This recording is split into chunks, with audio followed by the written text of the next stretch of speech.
Good morning, everyone. It's great to see this group here today. I've been running into a lot of problems with meetings lately. It's been so long since we've seen each other that we're all mingling out in the foyer, and it always takes a lot longer to get things started. But I am so excited to be here today, and I'm so excited about this large turnout that we've had for our second Source to Solution conference. An event like this today would not be possible without community support and the hard work of our planning committee.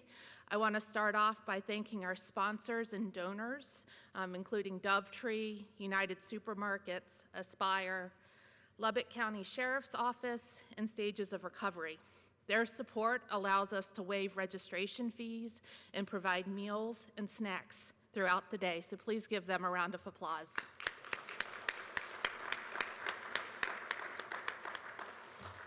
I also want to thank our planning staff, including Councilman Christian, City of Lubbock Health Department, Texas Tech, City of Lubbock Marketing and Communications, the Civic Center, and the City Council's office staff. I really doubted that we could hold a conference this year. I told them it was impossible, and you guys have all proved me wrong, so thank you for your work in making this happen.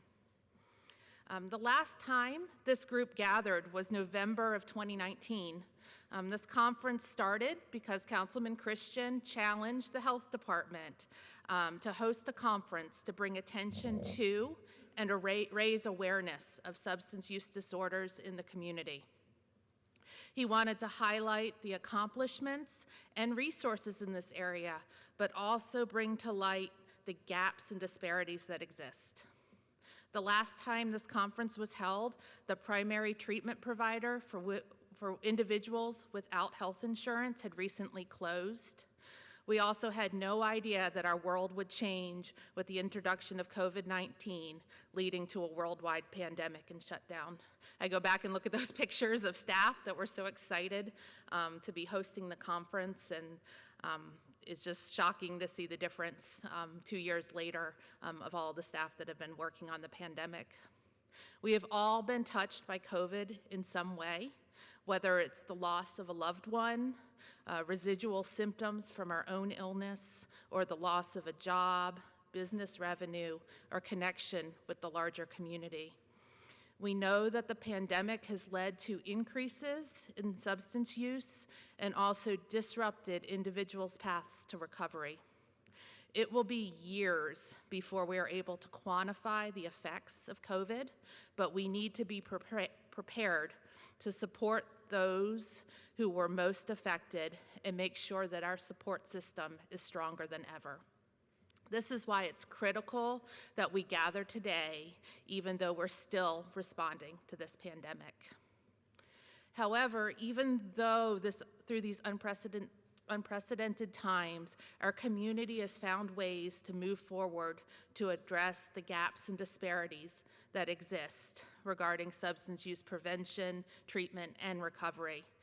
To highlight a few, in the summer of 2020, the West Texas Mental Health Collaborative was established, and they released a mental health needs assessment. This collaborative is made up of leaders from City of Lubbock, Lubbock County, UMC, Covenant, Texas Tech, and StarCare. And part of their mission is to create a bridge to expand services for substance use treatment. In addition, all of the state funding that was formerly awarded to managed care for addictive disorders is now allocated locally to serve our community. This allows individuals access to treatment in their own community rather than having to travel to other parts of the state. We've also launched new services for those with substance use disorder or at risk. These were established at the Health Department through the creation of our Substance Use Services Assistance Network, or called SUSAN. The case management component of this assists individuals in obtaining treatment, employment, housing, and other services to assist them in recovery. And then the treatment component of these services has ensured that individuals who are uninsured have access to recovery services, and it's allowed a new provider, Grace Manor, to be established here in Lubbock, It has also increased capacity at some of our standing providers, such as Plainview Serenity, Centacor, and now we're happy to announce that Covenant is going to be part of our network. We have also made strides in the area of prevention. The health department is now partnering with Texas Tech Center for Collegiate Recovery to further our prevention efforts. We also have Hub City Outreach, who was in its infancy back in 2019, and they're now out in our community providing prevention education to youth, and they've been doing this throughout the pandemic. We have also made a lot of strides with our Prevention Coalition, HERD, and they have continued to meet, although virtually, and they're currently working on a strategic plan. We also have a diverse group of agencies that have come together to work to build an alternative peer group, and they're working to develop more supports for the youth in our community. I am so proud of all of this work that has continued through COVID, and I am excited about how much we can do moving forward.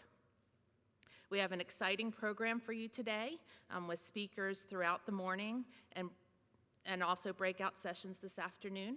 And I also hope that you'll be able to stay for our dinner tonight honoring Dr. Carl Anderson. Before we begin, I want to call Rick Woldrup and Cole Watts to the stage.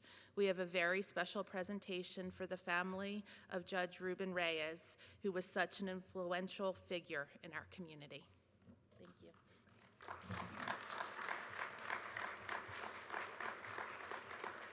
Thank you, Catherine. It's not often that an honor goes along with having needed to find yourself in recovery.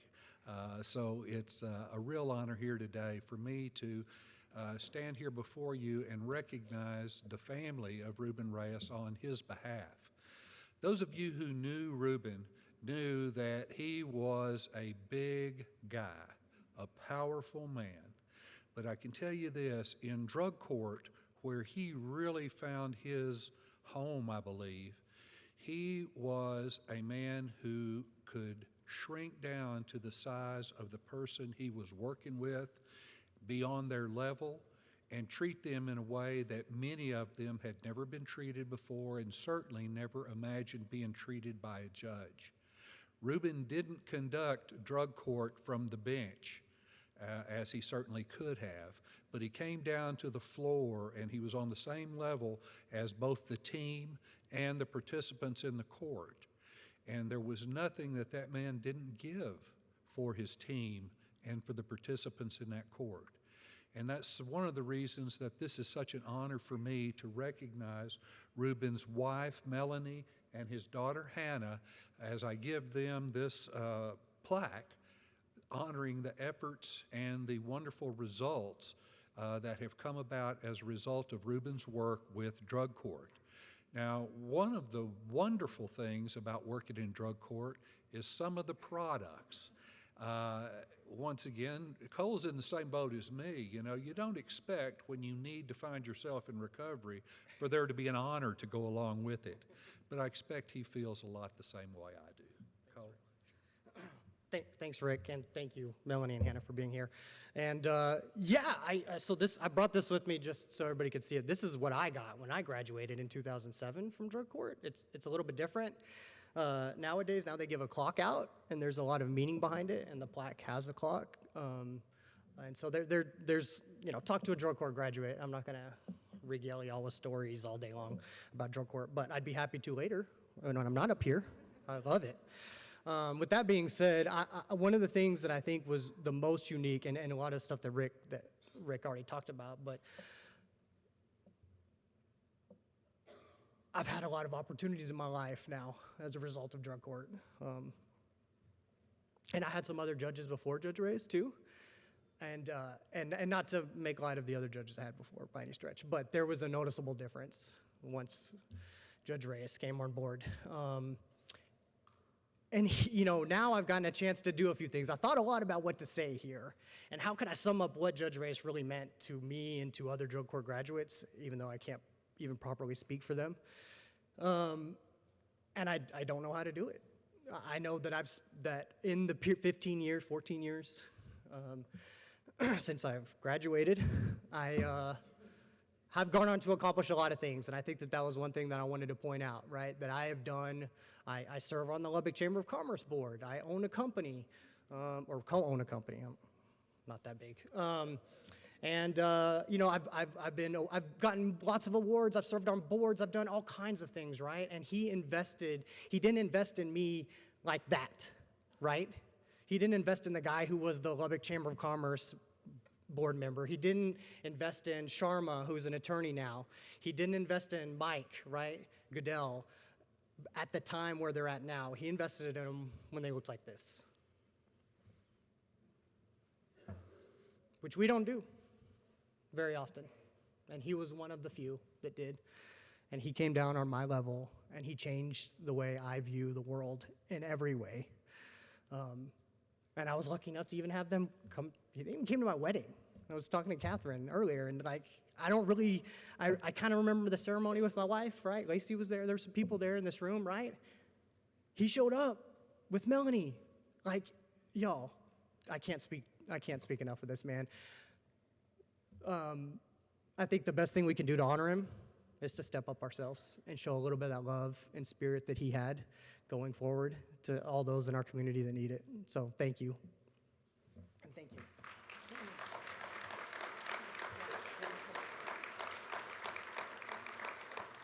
Melanie, the plaque reads, "All rise. Ruben Reyes wore the robe of his office lightly. This left his heart open for caring and dispensing grace, free to roam. His work with and guidance of the Lubbock County Adult Drug Court were a ministry for him, a gift to his participants in our community. His city is grateful for his gifts and pained by his early leaving." Thank you. Thank you. Thank you so much. Thank you.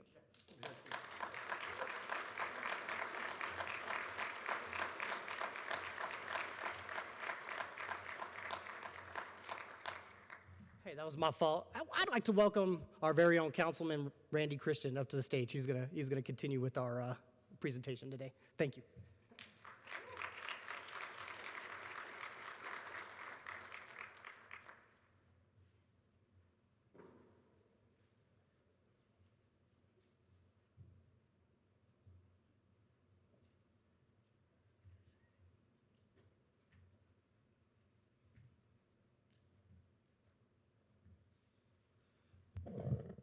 Pardon my slowness, but I got a little patella tendon thing going on that going to get it checked out on Friday. Sometimes when you have a dream or an idea that you know is a pretty good one, but you never know whether it can become a reality. I was just the seed planter. But the health department watered it and grew it into what happened in 2019 that was overwhelming response and participation. I'd like at this time, are there any health department folks in the audience and also city staff that had a huge hand in making this happen? Would y'all stand up for a second?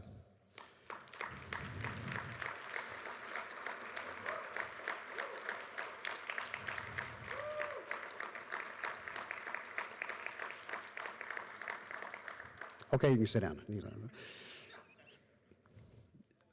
When you're a councilman, it's amazing how suddenly you have resources available to you that can make something like this happen that will benefit so many people on so many levels, and we hope for years and years and years to come. Somebody said, well, stop me this morning. Ryan, I think it may be Ryan this morning, was asking how I got involved in this. Well, 3 of my campaign points when I ran for a city council, as I tell people, if you live in West Texas, the number one will always be water. We got to have water. The other one was McAllister Park that we're having some great success for. But the third one was this event, is figuring out how we can show people where they can get help, where they can get hope, and where they can have a happy, healthy, productive life. 9 years ago, I wouldn't give you much for our youngest son. He was deep in addiction. We tried everything. My wife and I. And we literally got down on our knees and gave it up to God. A couple of months later, on a Sunday afternoon, we got a call, said, "I've had enough." And we called Dovetree. And it was a God thing, because there was only one place left. There was only one slot left out of Dovetree. And I'm not going to take a lot more time because I'm just overwhelmed. He went through Dovetree. He was accepted in the Collegiate Recovery program at Texas Tech.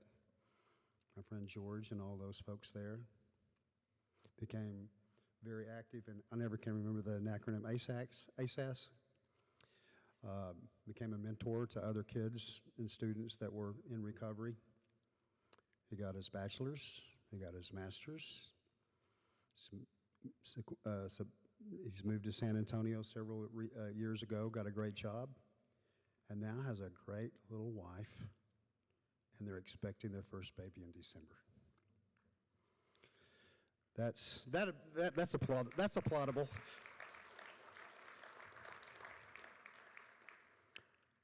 But the reason we're so open about sharing that story, because I consider it a miracle if you look at how it all happened. But it's the epitome of what I said just a minute ago.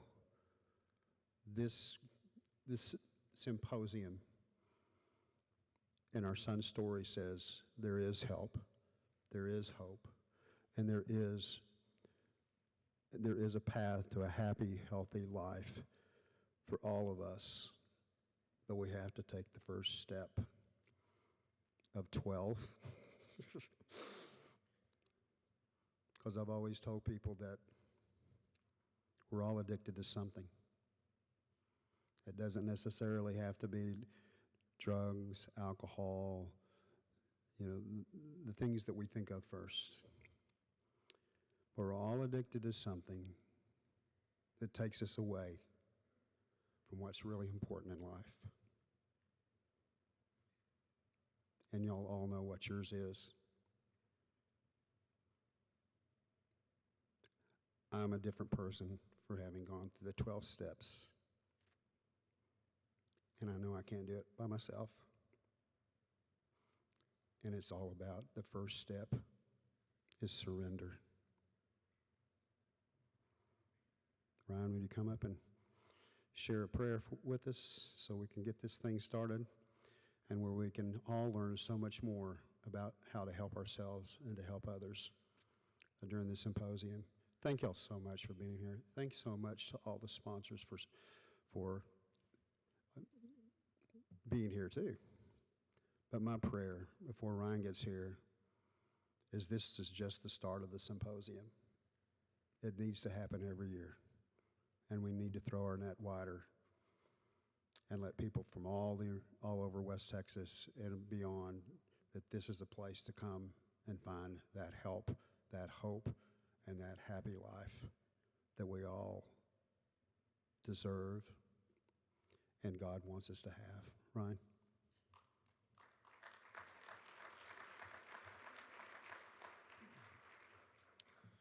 An appropriate prayer to follow the words for Randy, the Serenity Prayer, which we join together in praying. God, grant me the serenity to accept the things I cannot change, the courage to change the things I can, and the wisdom to know the difference. Amen.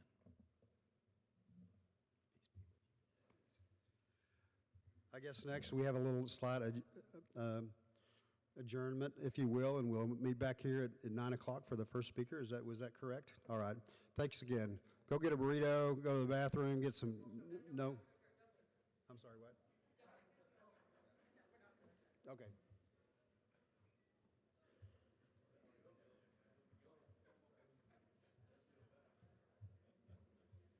Please don't leave this room. No, just kidding. Please enjoy the coffee and the breakfast we have for y'all. We are so grateful y'all are here, and we're really ready for a great day. I want to introduce our first keynote speaker, Andrew Warren. I don't need to read his technical bio. It's in the program. Y'all got it.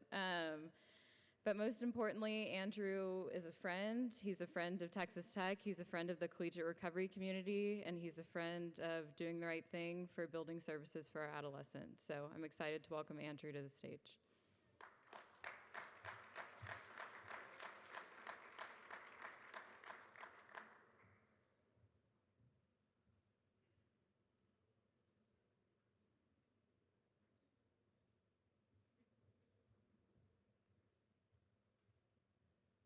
Hey everyone, my name is Andrew. I am the lead recovery coach at Archway Academy, which is the largest sober high school in the nation. I graduated from Texas Tech in 2013 with a Bachelor's of Arts in History. Imagine that. I also minored in Addiction Disorders and Recovery Studies, and I participated in the Collegiate Recovery program at Tech. I graduated from University of Houston Clear Lake with a Master's of Science in Clinical Mental Health Counseling.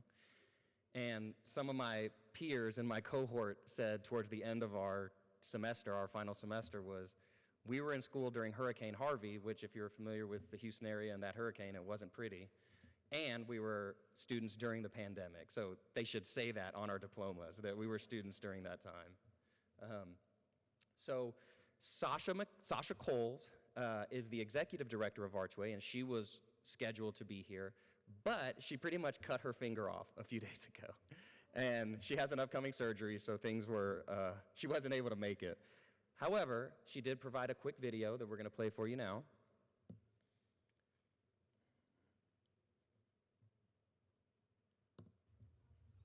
Hello, Lubbock.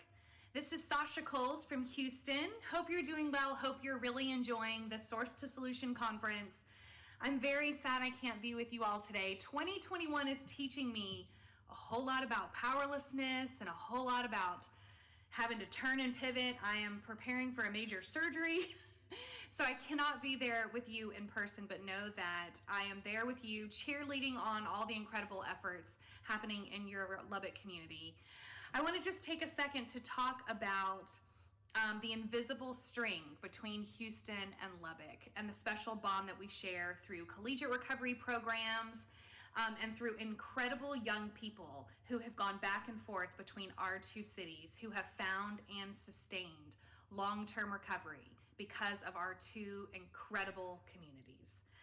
So in Houston, we have something that I consider really special and unique. We have a wide, robust continuum of care for young people.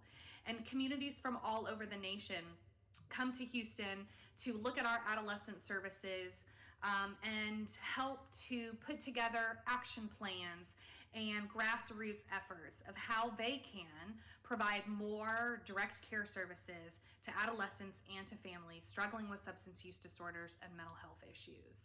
If you haven't already, please take a moment to watch Generation Found. It is a documentary film about Houston that peeks into the window of Archway Academy, the alternative peer groups in Houston, and tells the story of our community and many of the students that have gotten sober in Houston.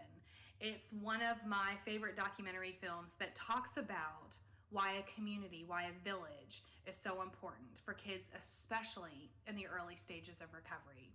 Again, I'm so sad that I can't be there, but I'm sending one of my favorite people, Andrew Warren, who you'll meet here in just a second. Andrew is not only a graduate of Archway Academy, he's also a graduate of Texas Tech University's Collegiate Recovery program, and now works for Archway Academy full-time as a staff member. He knows more than anyone the joys and the pains of being a young person getting sober, And his family has also benefited from the incredible continuum of care that Houston has to offer.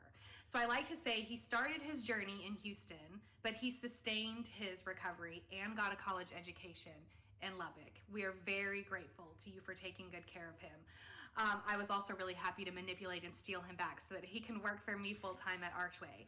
So it's my pleasure to introduce Archway's lead recovery coach and an incredible young man in recovery with a dynamic story of getting sober young and being just an incredible mentor and testimony to what it's like when a village of people come together to support a family. I hope you enjoy. Take care. Cool. I guess we should have played that first. So what's not very important is my background info as a young person, but I thought it was a cool way to slide in some funny pictures of me as a kid. But just a few highlights. I have an older brother. My dad worked for HISD. He retired with HISD. My mom was the general manager of a restaurant in the Montrose area of Houston. So nothing out of the ordinary when it comes to my childhood. I did develop a substance use disorder starting at age 14, 15, roughly, smoking, drinking, other things I could get my hands on. And what typically comes with that territory is, or are, dwindling grades, maybe some issues with the criminal justice system, and I had some of that, suspensions, expulsions, peer groups that aren't super healthy, family dynamics that are awful, and all that came with the territory for me. Here, however, is where my story gets a little bit interesting. So after being expelled from my high school and then being expelled from the alternative school, my parents were able to get a meeting with the principal. And they sat down with the principal, and I was in this meeting, but I was probably high, so I don't remember much of it, but they filled me in after the fact. But during that, and I'm a person in long-term recovery, I haven't said that. I am a person in long-term recovery, I'm not high now.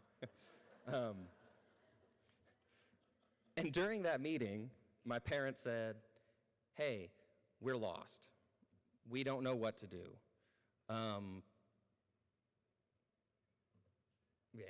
They weren't sure what to do. And you know, looking back, I didn't appreciate what they were going through, but they were lost. And there are probably people in this room that are currently lost or have been lost, loved ones themselves. So they were at that point, right?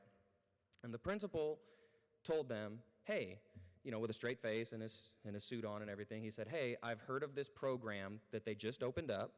It's a program called the Prevention and Recovery Center for Adolescents, and it's actually in partnership with Memorial Hermann, which is a big hospital, especially down there in Houston.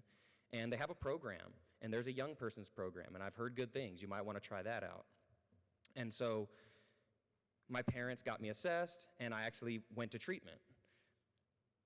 A few years later, about 8, the Houston Chronicle, which is the largest newspaper in the city, publishes an article, and they have a portion of the Chronicle called The Zest, and it's just the happenings in Houston. And my dad showed me this. It's our principal. It was my principal. And as you read through the story, it talks about his sons, right? And some of what he went through. And he had 2 sons. One son primarily dealt with like schizophrenia and mental health issues aside from substance use disorders, and then his other son had a pretty bad substance use disorder. And come to find out, while I was in treatment, so was one of his sons. And so I look back to that meeting where my parents are sitting there saying, hey, we don't know what to do. He's probably thinking in his head, I don't know what to do either.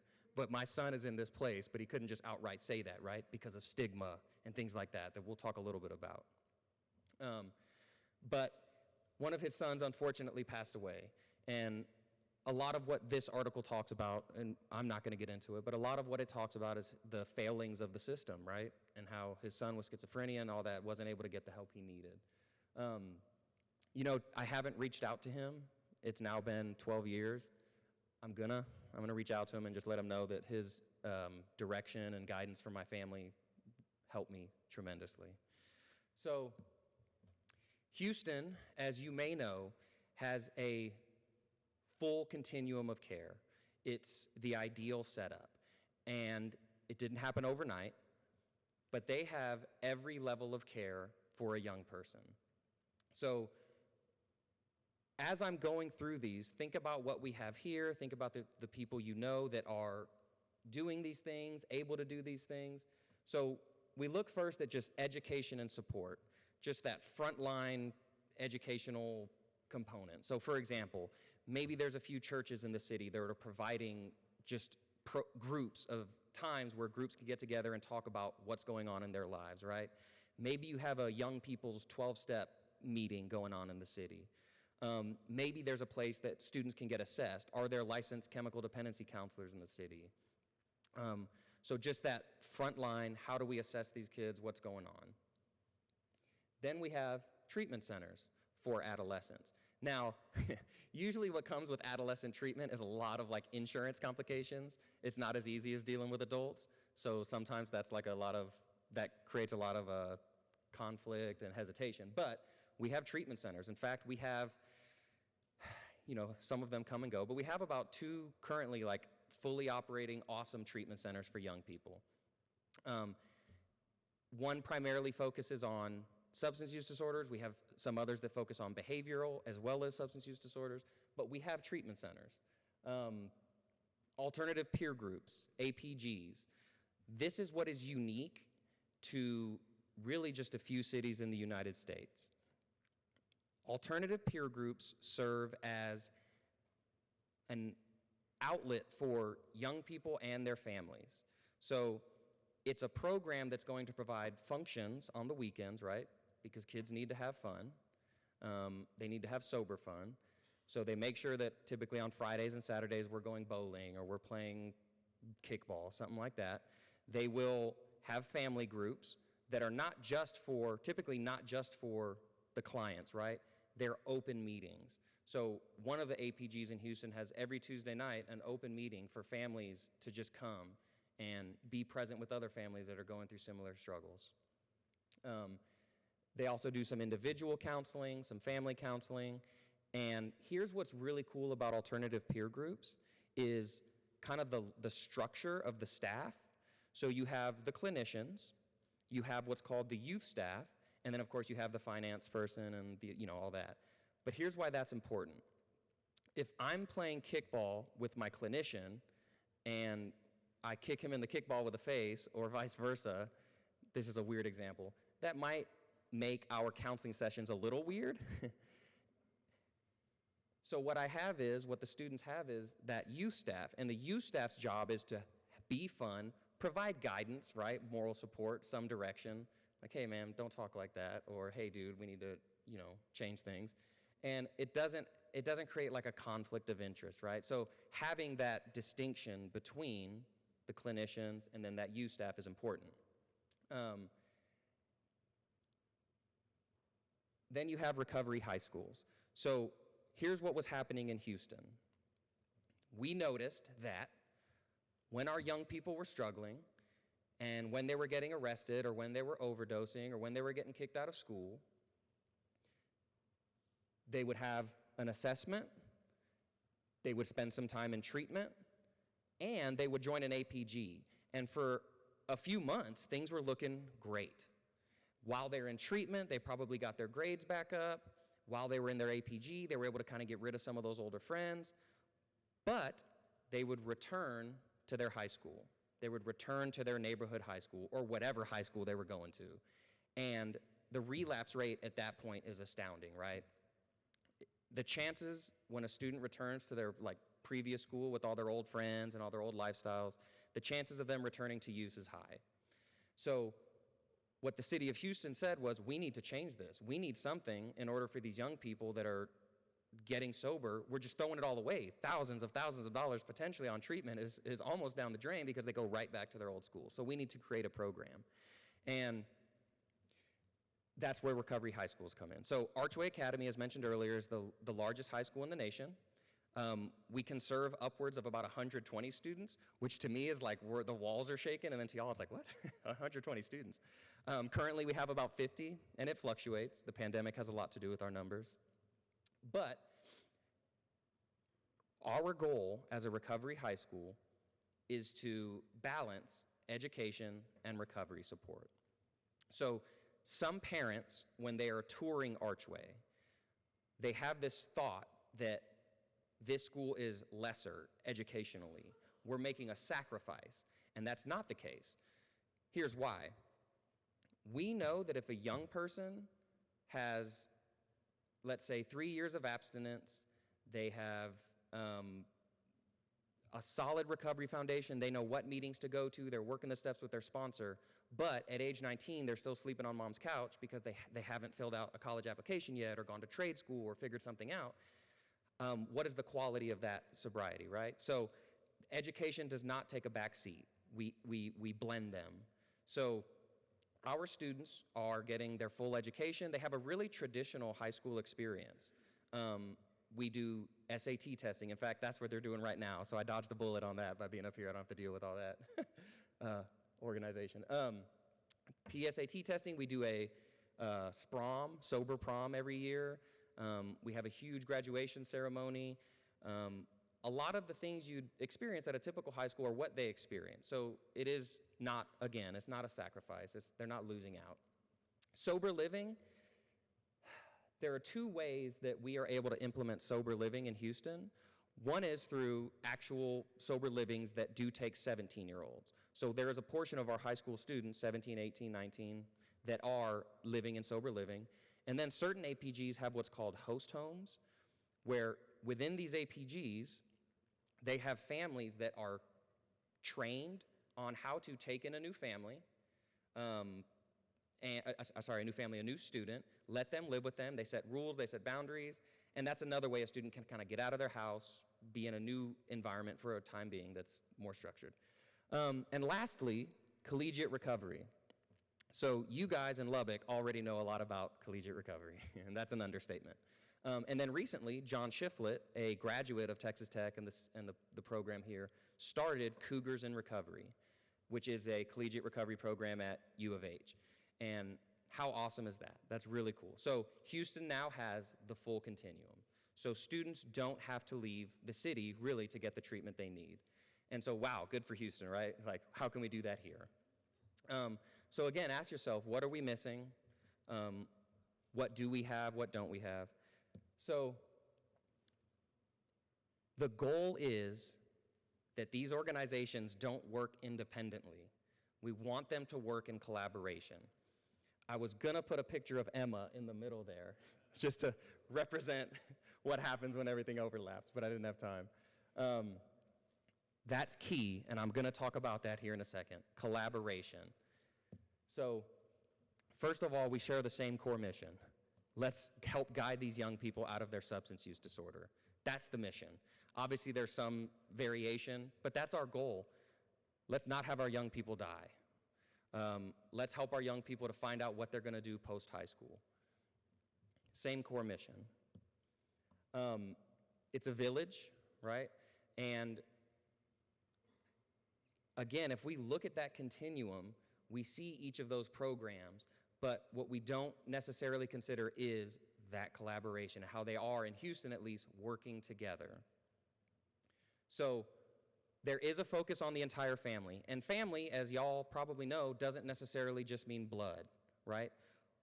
So who are we gonna include in this process? Maybe it's a caseworker, maybe it's an aunt, maybe it's an uncle, maybe it's whatever family they're living with at the time. What we want to do with all of our students, with all of our clients, is find out what is their family of choice, right? Now, sometimes you got a kid who's like, I don't want you talking to my parents. That's different, right? And it's unethical.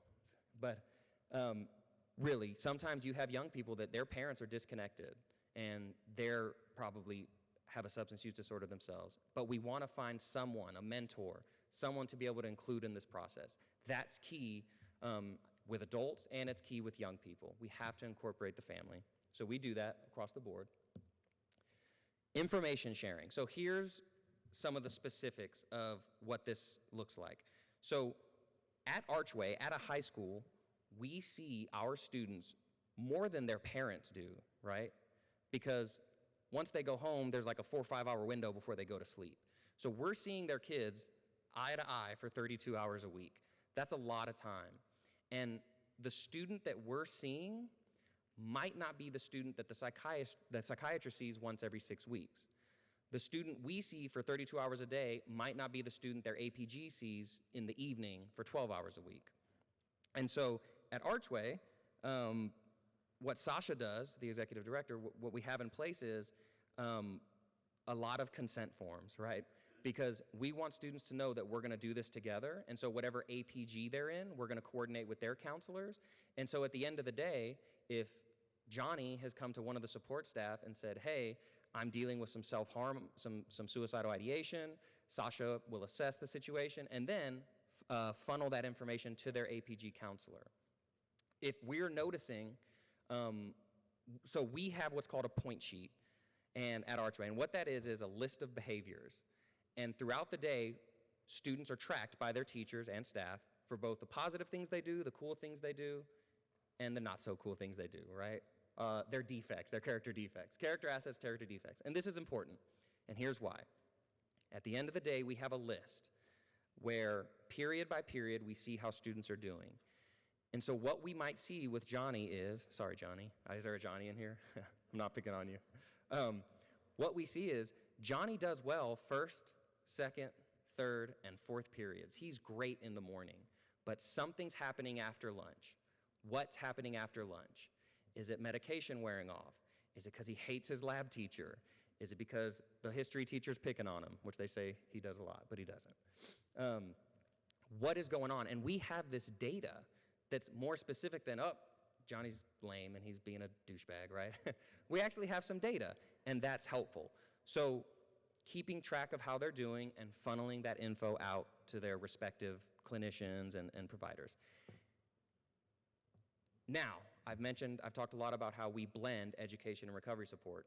At Archway, our primary focus is education. That's the focus. And so our goal is to put Band-Aids on what's going on. Students can spend 5 to 10 minutes with a recovery coach throughout the day.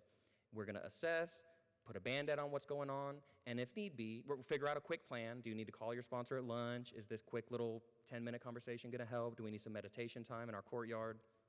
And if there's anything additional that they need further support with, we will communicate that with their APGs.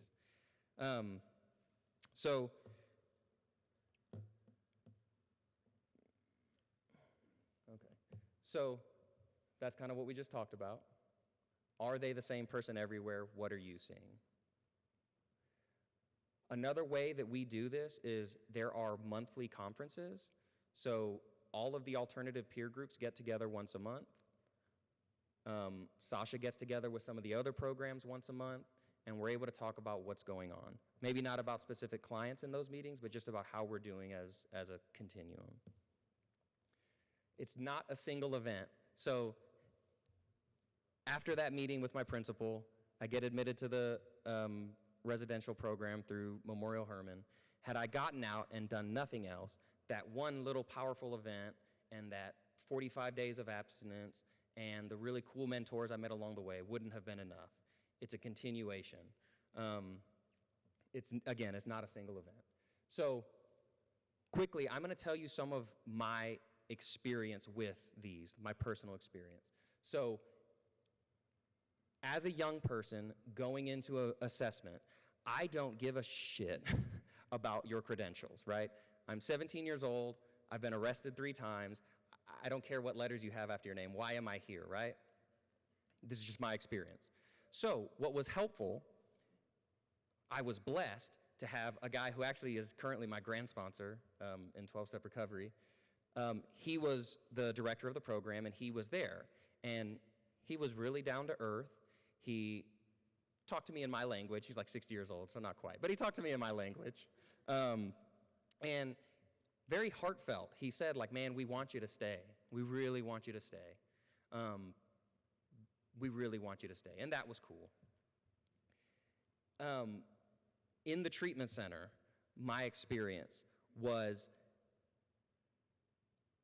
I was able to, and this is the experience across the board, young people, adults, but to feel, to normalize what I was going through, right? I'm not the only one who's making ridiculous decisions because of my substance use disorder. And at the treatment center, they had that structuring where there was clinicians, there were some staff that were not clinicians, and we did different things together. There was a lot of fun. There was a big fun component. And they provided service opportunities that were more like down to earth for us, down to our size. The APG. So fun, fun, fun, fun. If you take a few notes today, write that 3 times with exclamation points. Fun, fun, fun. We have to have fun. Young people have to have fun. And they have to be able to be themselves, right? With some guidance. So as you can tell, I'm probably one of a few speakers that's going to say a cuss word from the podium today. But we have to let young people be themselves. And sometimes that means they cuss a little bit. Now, for some of us, that's off-putting. It's like, oh my God, we can't stand it. We're going to have to be able to take that. Now, please hear me with some exceptions, right? When it comes to some of that just vulgar or some of the other very problematic language, we're not accepting that. We're not tolerant of that. But when they're venting, when they're expressing themselves, when they're just having fun, it's going to come out. And in our experience, being okay with that has been helpful. And something else they did, and this was my experience across the board, is the staff made me feel important. The staff made me feel special. They took time to get to know me. They took time to guide me. Sometimes they were very stern about it. Sometimes they were just loving and patient. But they helped me feel like a part of.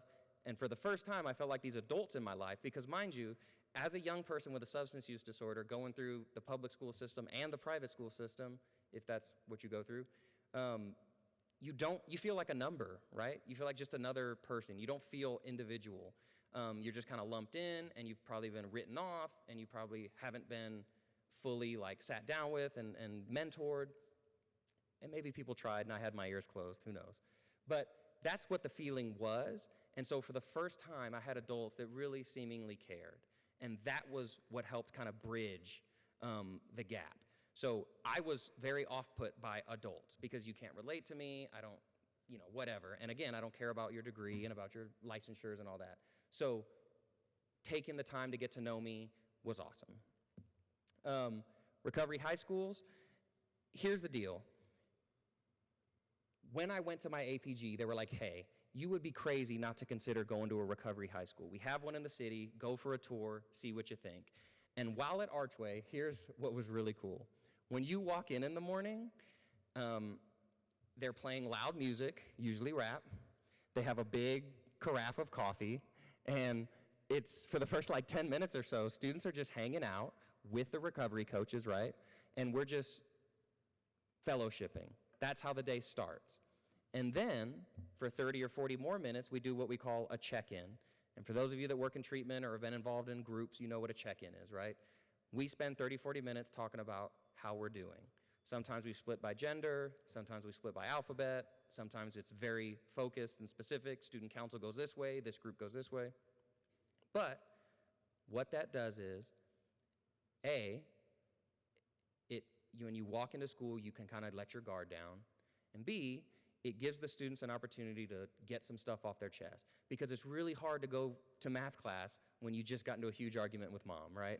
It's really hard to go to math class when your best friend just overdosed and he's in the hospital. And I hate math, that's why I'm picking on it. It's really hard to do those things. So, dedicating that first portion of the day to fun and a check-in really works for us. And for the most part, students are able to share, get some feedback, get some guidance, and then they're able to go to class. Some students, what they checked in about is deeper, and they need a little more time with a recovery coach after class, and we'll spend that time with them. But again, for the most part, a student is able to talk about what's going on and move forward. Collegiate recovery, I touched on it earlier. I was under the impression when I came to Lubbock and was a part of the program that they were going to tell me what to do and like, hey, you got to do this, you got to do this. But it actually was kind of the opposite.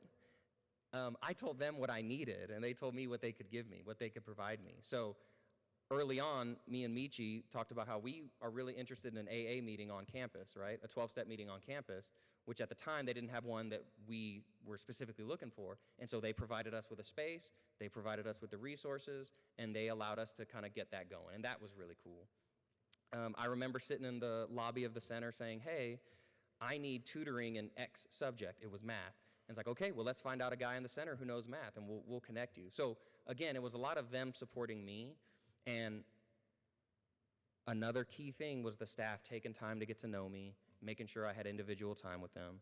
So that's the common theme, taking that time to make someone feel important and make them feel special.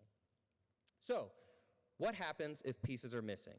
So if we didn't have collegiate recovery, I would have probably gone to HCC, taken a few classes, and then given up because it's not super meaningful. I probably would have gone back to waiting on tables at my mom's restaurant and just lived my little lifestyle.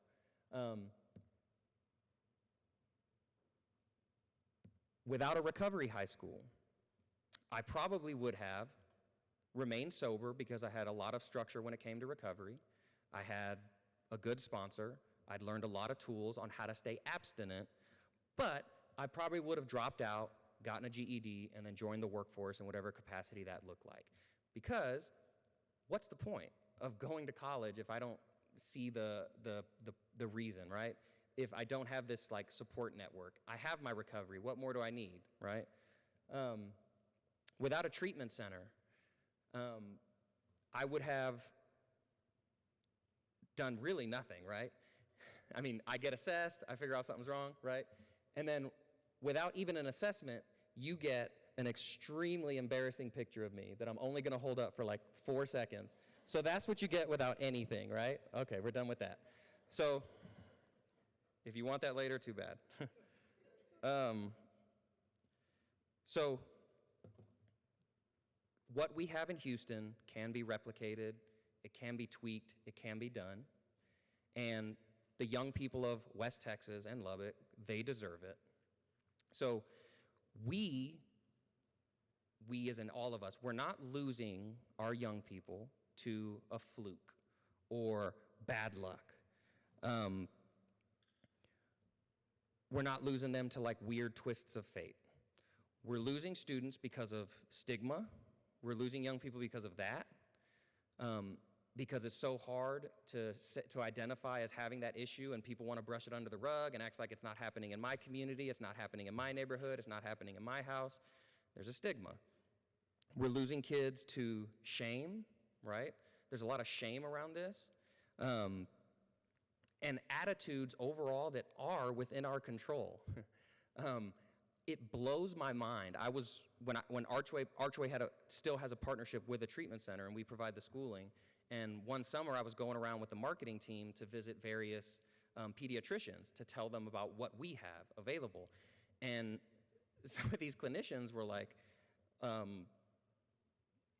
had no understanding of substance use disorders and what resources were available, and they're not asking their kids, are you using drugs, are you drinking? And like one pediatrician was like, should I ask them that? And in my mind, I'm like, yes, of course, like why wouldn't you? So, lost my train of thought with that one. But sorry. So yeah, attitudes within our control. We need to be able to talk about it. Don't be afraid to ask those questions.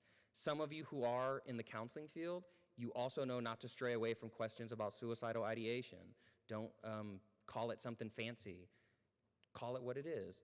Do you have thoughts of harming yourself, which I understand is different than suicidal ideation? Are you feeling suicidal? Let's assess that. And again, they're just things we don't want to talk about, but we should be talking about. We should be asking them, what does your substance use look like? What are you using? How often? We need to know. So we're sharing with you what Houston is doing because, again, we know you guys can do it. It's possible. Also, I know that my experience as an upper middle class white male is going to be far different than some other demographics. And we need to work on that. That's something we're trying to work on. So there's a lot of privilege. And I'm blessed, right? So there are, as I mentioned earlier, some groups that get together and support people. So these websites, I think, would be ideal for just getting a baseline of, okay, what do they do? Who can I reach out to? And if you want to snap a picture of that, you can. Just go to the websites. And then also, if you guys have questions, you see my email, but you also see my cell phone, please call the number. That's actually easier. So if 4 days from now you're like, I wonder about blank, don't hesitate to call or even text. And then I can hopefully, if I don't have the answer to your question, I probably won't, I can put you in contact with the right person. So if you're curious about some of what's going on in Houston with regard to that continuum, reach out. We can answer some questions. Do we have any questions? There's a few workshops later. I'll be in one or two of them. If you have questions later, you could ask. Is there any questions y'all have at the moment? You may have said this, Andrew, but where is the school housed, the structure? So he asked, where is the school? Where is the building? So we have a partnership with a church, and they allow us to stay there pretty much for free, right? So we got the hookup. But Palmer Episcopal Church in Houston, which is actually where the very first APG started, that's where we're housed. And they have learned to be patient with us, and we have learned to be respectful of them. But it's this really cool partnership. Archway is a nonprofit, which, when you're a nonprofit, means the community sometimes backs you in a different way. You have the ability to offer scholarships. You can do a few things that you can't otherwise do, but yeah, Archway is a nonprofit, and that kind of helps. Any other questions?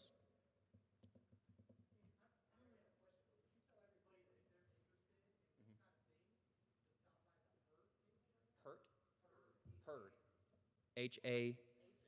H-E-A-R-D. The Heard table apparently will have some helpful info for you. Here, right there. It's right here in Lubbock. Yeah, we have one in the back. I'm going. Running.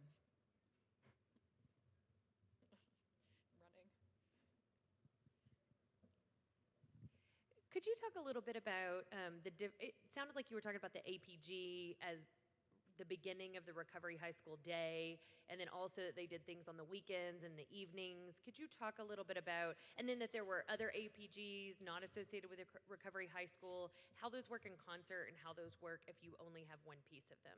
Yeah, so so there's a distinction. Sorry if I kind of melded them together. So the Recovery High School on its own does the morning check-ins. The APG is separate from the high school, and there are 5 in the city of Houston. There are 5 APGs, and in order to attend Archway, you have to be a part of an APG. The APG, in a nutshell, is an after-school program. So it takes place after school, and that's when they're doing the fun functions, individual counseling, group meetings, 12-step meetings. So the APG is separate from the sober high school. And it's that second website that'll be super helpful for that, for the APGs. That is, gosh, everything you could say is the glue. The APGs really is the glue to the recovery program. We have another one. Hi, Andrew. Sorry if I missed this. So I'm currently writing a textbook, so I want to include this information in my book. So can you tell me what are your demographics in your academy? Because I'm really curious about that. Yeah, so I don't have that on me. However, if you reach out to me, we can get that to you, the breakdown. Oh, I'm coming. How are we on time?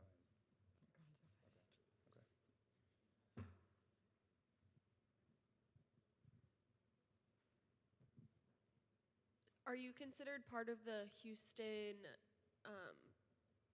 school district? Good question, and that's an important piece. So in the early stages, Archway partnered with HISD, and it didn't go well. But we partnered afterward with a public accredited charter school called Southwest Schools, and it's a small charter school. They have like one main campus, and then they have like a program in a foster home. They have a school inside of 2 treatment centers, and then they have Archway. So they really specialize in those unique campuses, and that's been a blessing. That's a partnership that's a lifesaver. So yeah, we partner with a public accredited charter school. They provide the educational component, like the teachers and everything. Cool. Do we have any more? Awesome. Great. Andrew will be here all day. Thank you guys very much. Thank you. Thank you so much, Andrew. That was just everything that we needed to hear, and it gives us a lot of hope to provide those supports for our youth here in Lubbock in the future as well. I'm excited to introduce our next keynote presenter. It's going to be Pastor Ryan Price. He's currently the pastor of Broadway Baptist Church in Fort Worth, but he has deep roots in Lubbock, and like so many of us, he's also been impacted by substance use. So thank you.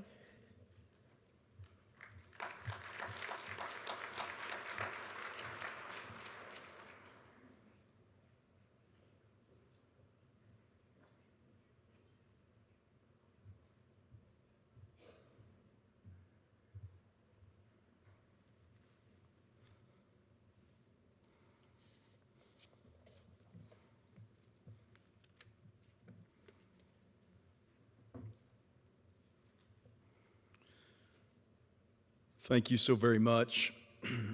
It is good to be back here in Lubbock, my hometown, and to see so many familiar faces, especially now that the statute of limitations has finally run out on all of our youth. All kidding aside, it is an honor to be with you. And I hope to make it worth your while this morning. And if I don't, well, this is your opportunity to practice a little patience and long suffering. Hopefully not too long, though. I come to you this morning in honor of, and perhaps also in the spirit of, the Reverend Dr. Sam Shoemaker, a friend of AA in its earliest days, whose contributions towards the wisdom and spirituality of recovery continue to help millions, literally around the world, gain and retain their sobriety. Dr. Shoemaker was himself not addicted to alcohol, but he was a friend and a mentor and a chaplain and a co-traveler with many who were. And I think he would have worn the same tag I'm wearing this morning, which says ally. I've often loved the story he used to tell of the woman who approached him after he gave a keynote address at one of AA's earliest conventions. "Are you an alcoholic?" she asked. "No," he said, "I'm not." "Well," she said, "you sure talk like one." It was a compliment. I am not an alcoholic, but I hope that I will talk like one this morning. More specifically, I hope and pray that whatever I say will be consistent and congruous with everything Andrew just shared, and with all of the truth and wisdom and rigorous honesty and hard scrabble insights of those who've ever dared to stand up and say, "My name is so-and-so and I'm an alcoholic or an addict." I'm not an alcoholic, but I am the son of an alcoholic and the grandson of several alcoholics. And I'm also the grandson of an addict who did not live to see her 40th birthday because of substance abuse. I'm also the pastor of and friend to, I don't know how many more alcoholics and addicts, some of whom are in recovery and some of whom are not.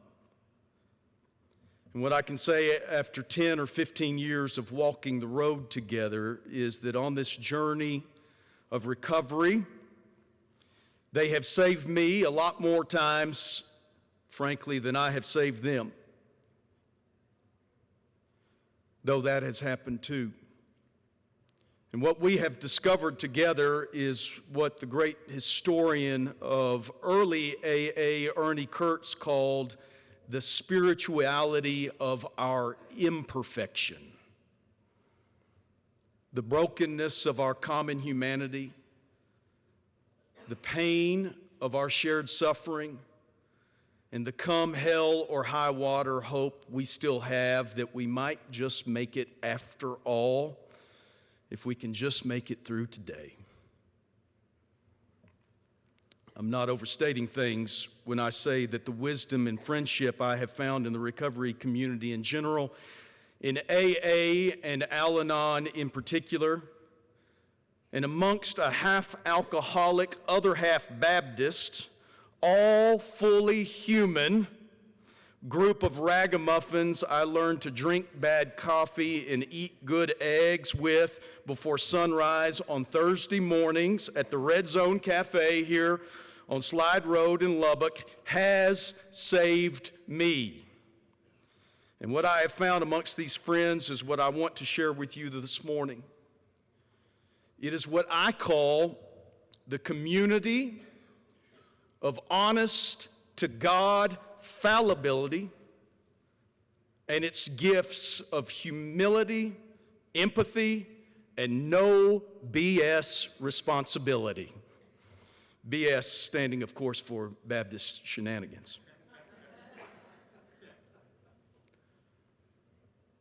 We are fallible. And the quicker we learn to be honest to God and honest to ourselves and honest to each other about that, the better off we will be. There is a reason why Ernie Kurtz titled his history of AA, Not God. Because that is the first thing about ourselves we cannot change, and so have to find the serenity to accept.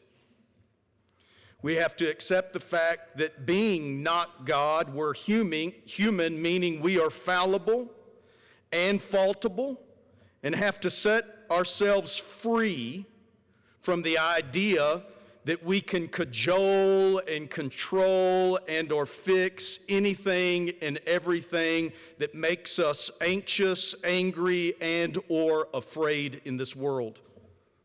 We're not God. And God just seems just fine with that. And the trick is finding a community, a few friends, and fellow travelers who are just fine with that also. Now, for these three gifts that the community gives us, humility and empathy and responsibility, I want to say a few words this morning. First, humility. And because I'm in Lubbock, allow me to quote the late, great son of Lubbock, Mac Davis, "Oh Lord, it's hard to be humble when you're perfect in every way. I can't wait to look in the mirror. I get better looking each day. To know me is to love me. I must be a hell of a man. Oh Lord, it's hard to be humble, but I'm doing the best I can." The word humility comes from the same word from which we get the word human. It's also the word from which the word humus comes from. It means of the earth or from the ground. We are from the earth and the ground, and it is dust from which we came and dust to which we will return. And the primal spiritual message that all of the great wisdom traditions teach us, including the wisdom traditions of recovery, is that we have to remember from whence we came and to whither we're going, and the community of fallibility helps us to do that. A few years back, I started being named one of the 400 most influential people in Fort Worth by some outfit set to sell magazines in the Metroplex. My selection was sort of an ex officio title that comes with my role as a pastor of a big steeple downtown church in Cowtown. My wife, Irie, was not impressed. I wish someone would tell our children just how influential you are, she said. Oh, Lord, it's hard to be humble, but she's doing the best that she can to help me. And I have my closest buddy who is here and in recovery, drinks today from the wisdom tradition daily, and is also a statistics analyst by training. He got word about my designation and said to me, "You do know that on a bell curve, you at around number 400 are a lot closer to number 400,000 than you are number one, the number one most influential person in Fort Worth." He was saying he's not much impressed either. And that is what we need. People who love and care for us, but are not impressed by us. And that is what the community of fallibility is all about. Too often we are trying so hard to put on airs. We are trying to impress and make believe and make like. A drunk will eventually quit the pretense and take to the bottle, but a lot of us family members will keep up the charade. We'll keep pretending that we still live in Eden. We'll keep acting like we and our families have it all together. The secret is, we don't have it all together. And part of the journey of being human is learning to own that.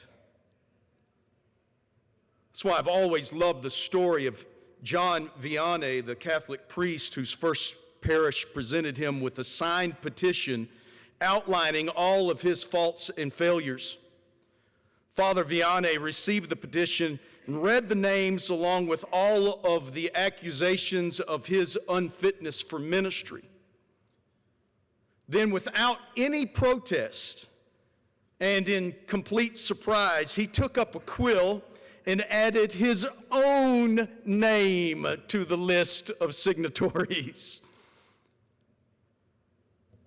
John Vianney later became patron saint of pastors. And that is because a little humility can take us a long way. And our acceptance of our own fallibility frees us, and it frees those who are around us. And how is it that we learn humility? How is it that we learn to be human? In the Hebrew Bible, there's a story about a mighty general named Naaman who had leprosy. He wanted to be healed, but he was surprised when the prophet told him to go and wash in the Jordan River. The Jordan River was small and dinky, and Naaman thought it was unworthy of someone of his stature and caliber. He wanted something big and impressive. He had come from a land of mighty rivers, and there was this little tinkle out there in the middle of the desert. It would be like someone coming from, say, the Great Lakes region and being told to go and get baptized in Buffalo Springs Lake. Only somebody who really wants to be saved would be willing to bend over backwards out there in that. And this is the wisdom, my friends in recovery, keep teaching me.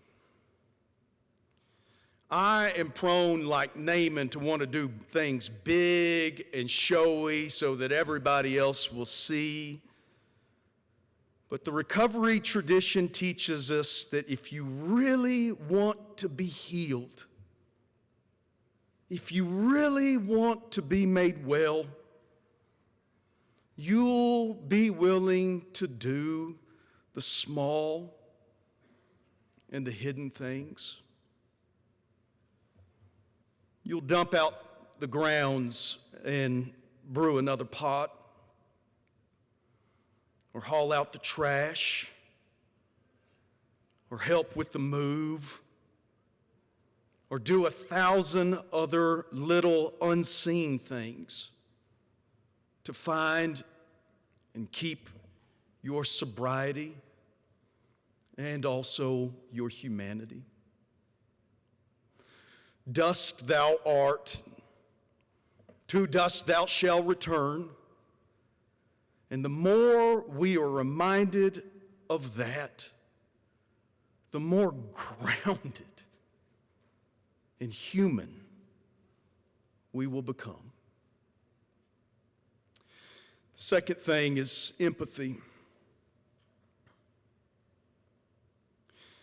The recovery community has a label for some folks it calls the terminally unique.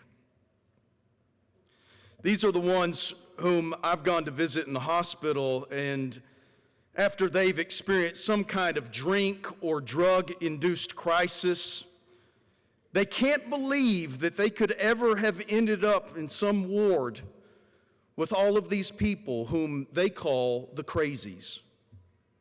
They aren't like the others. They are different and they are special, and their circumstances are unique.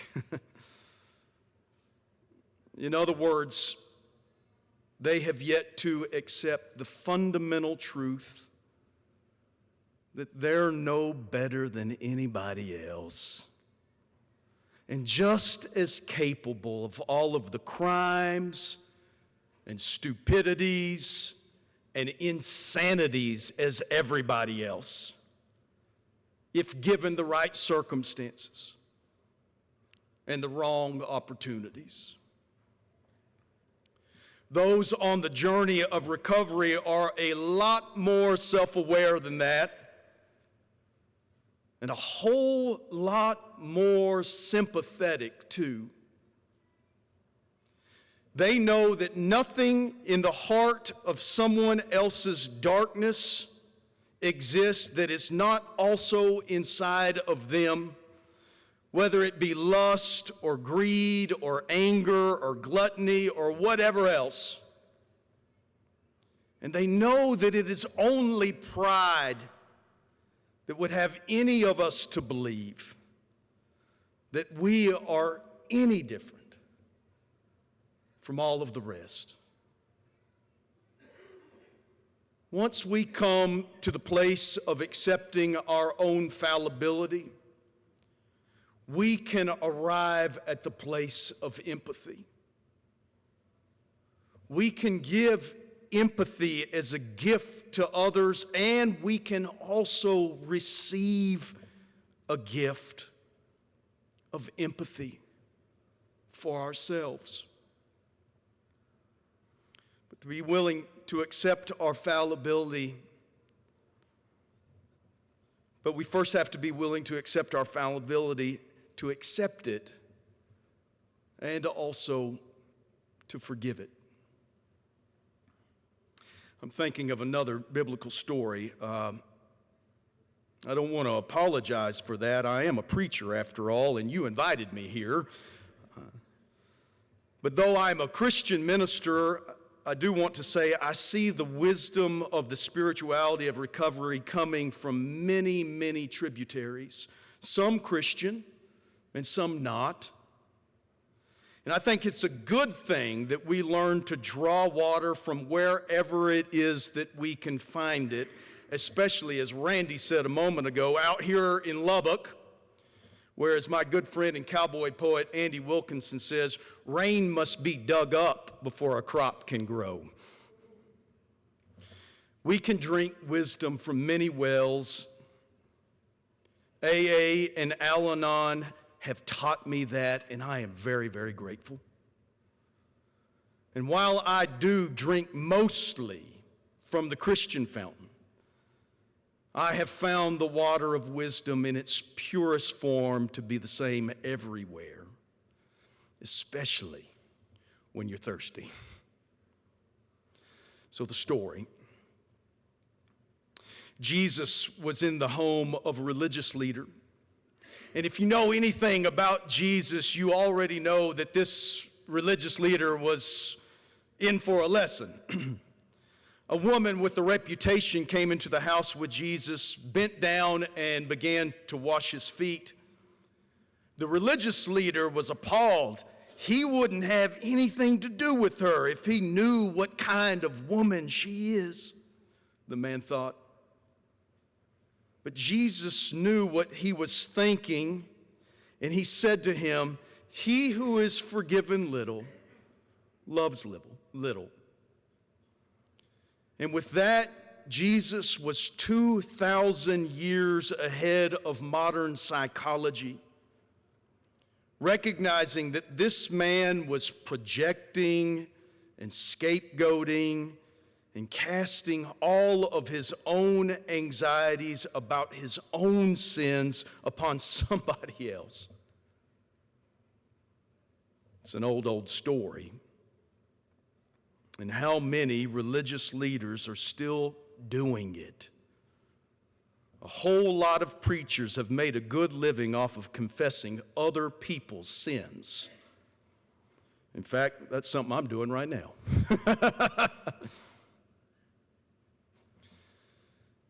The gift of recovery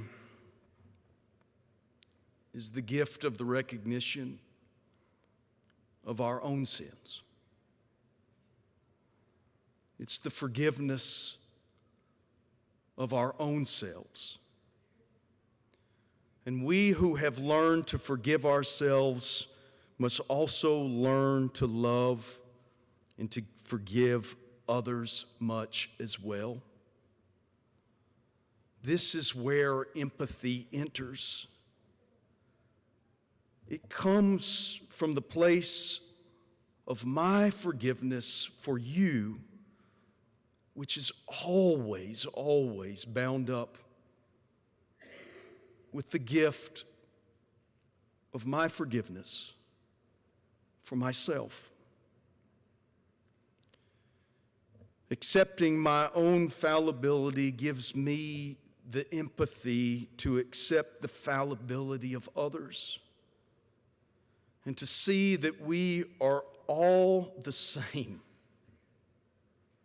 Cracked and broken vessels, beggars showing other beggars where it is to find the bread. Finally, thirdly, responsibility. I use the term no BS, Baptist shenanigans, responsibility at the outset here. And what I meant by that is the concept that has been far too prevalent in my own Baptist tradition, which says once you are saved, you're always saved and there is nothing more for you to do. It's the same thing that Andrew was saying a moment ago when he said it's a journey, not a singular event. It's an ongoing journey if we wish to be saved and also to be about the salvation of others. The spirituality of recovery teaches us that there is plenty to be done, and salvation or sobriety really has to come again and again and again every single day. There is work to be done, and the program works if you'll work it. That means that there are steps to be taken and defects to be considered, and there are amends to be made. And we have to accept our need to make amends. As the great Southern preacher and prophet Carlisle Marney used to say, it's too late to be innocent. We have to learn to be instead responsibly guilty. I think that has a lot of bearing whether we are talking about an individual or a nation. We can't just ask for forgiveness for what has been done, whether to the neighbor or to the Navajo or to the 30 million descendants of enslaved people here in America, and think that that's all the work that we have to do, just words. There is also reparation. There's meaningful amends. And we have to learn to make them. I've got 2 in my church working on amends right now. One stole from another at the height of his addiction. The other would say, oh, let it go, it's not that big a deal. But the one who's working the steps is still trying to figure out what it is that he owes, both to the other and also to himself. He owes it to the other and also to himself to make it right. He was baptized a long time ago, a singular event. But this is how he's being saved today. By doing what he can to try to make it right. Another came to me last week. He's not in my church, but he came to me to offer confession because he sees me as a kind of representative of the community which he harmed. He wants to make it right. As we were talking, I said to him, the thing you've got to do now is ask yourself, how high of a price are you willing to pay?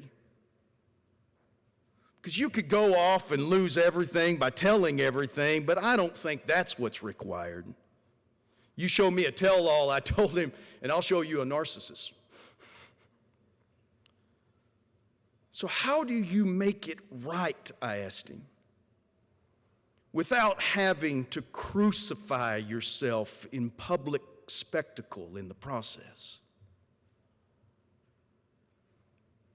Then he said something interesting. He said to me, all I knew before about confession would be to call a press conference and make a big scene. But now I'm learning to walk the hard road of quiet amends. He couldn't believe what had happened to him, what he had done to himself. He thought he was exceptional. He thought he was infallible. But now he knows that he too belongs to the fallible community. And he's working on becoming a responsible member. He is guilty as sin. And he can't change that. But he's trying to figure out how to be responsibly guilty.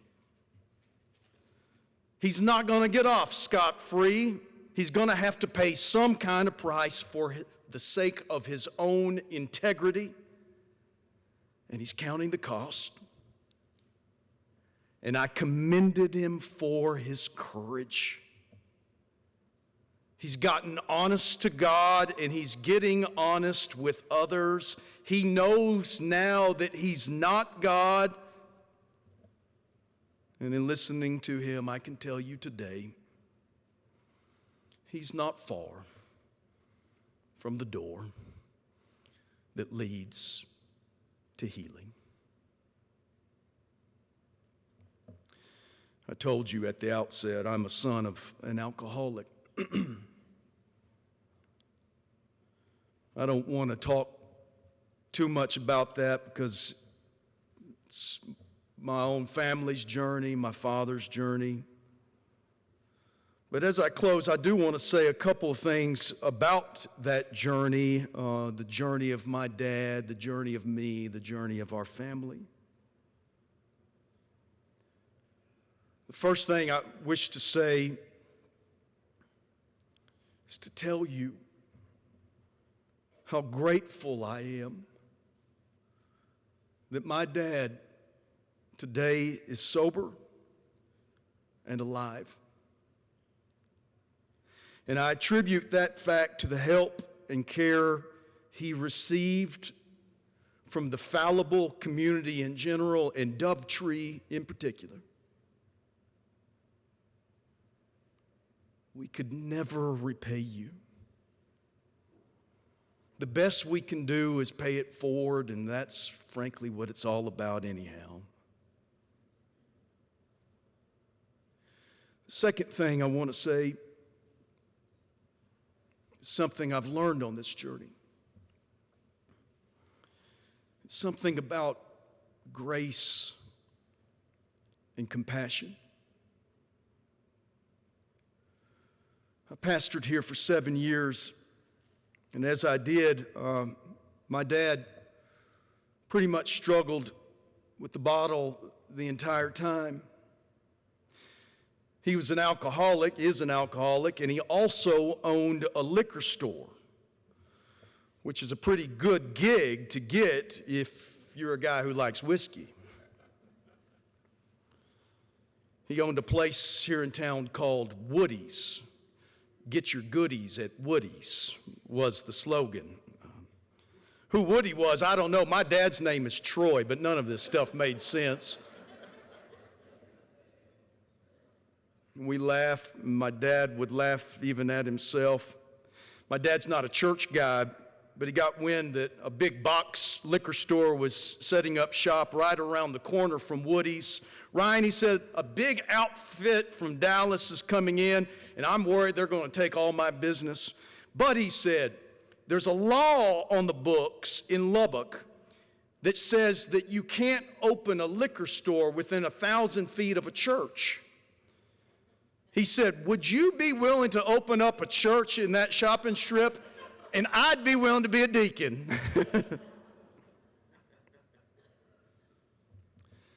We laugh, and that's part of it. Sometimes just keep from crime. We have suffered like all families of alcoholics suffer. We have lost, and we have paid the price in spirit and in blood and in cold, hard cash. And I wouldn't wish it on anybody. But over the years, I've found a grace. And it comes from what the Scripture says, where it says that Jesus could do no miracles in his own hometown and amongst his own people. I used to read that as judgment because I was judgmental. But somewhere along the way, I began to give up judgment. And I began to read that scripture as a kind of something else entirely. I came to see it as a statement about solidarity, about oneness. He too belonged to the community of fallibility. And he too had to learn to live there and to struggle there and to be himself there, human, without the power to work a miracle or make it all better. In other words, he had to learn to accept what it means to be just like all the rest of us. And our families too. And he was willing. It was the essence of compassion, which literally means to suffer with. And it is a lesson for us all. We all have to learn what it means to live and to sometimes suffer with a community and a family and a church and a son and a daughter and a father-in-law and a synagogue and a body and on an earth of brokenness where maybe we can't work a miracle or make it all disappear or do something so that nobody knows we don't live in Eden anymore. But must instead learn to love even when we don't understand, and forgive when we can't fix, and take some responsibility for, even if we can't resolve. And we often can't resolve. He could do no miracle. I could do no miracle. 400th most influential person in all of Fort Worth, Texas. And I could do no miracle. But what I could do, I learned from my friends in the fallible community to humble myself, to let go of judgment, to embrace grace and compassion for everyone, including grace and compassion for myself, and to begin to learn to pray the prayer the fallible community taught me to pray, for the serenity to accept the things I could not change, the courage to change the things I could, and the wisdom to know the difference. And when I drank that wisdom from recovery's cup, what a water it was. And I am so very, very grateful. God bless you all. It's been an honor to be with you.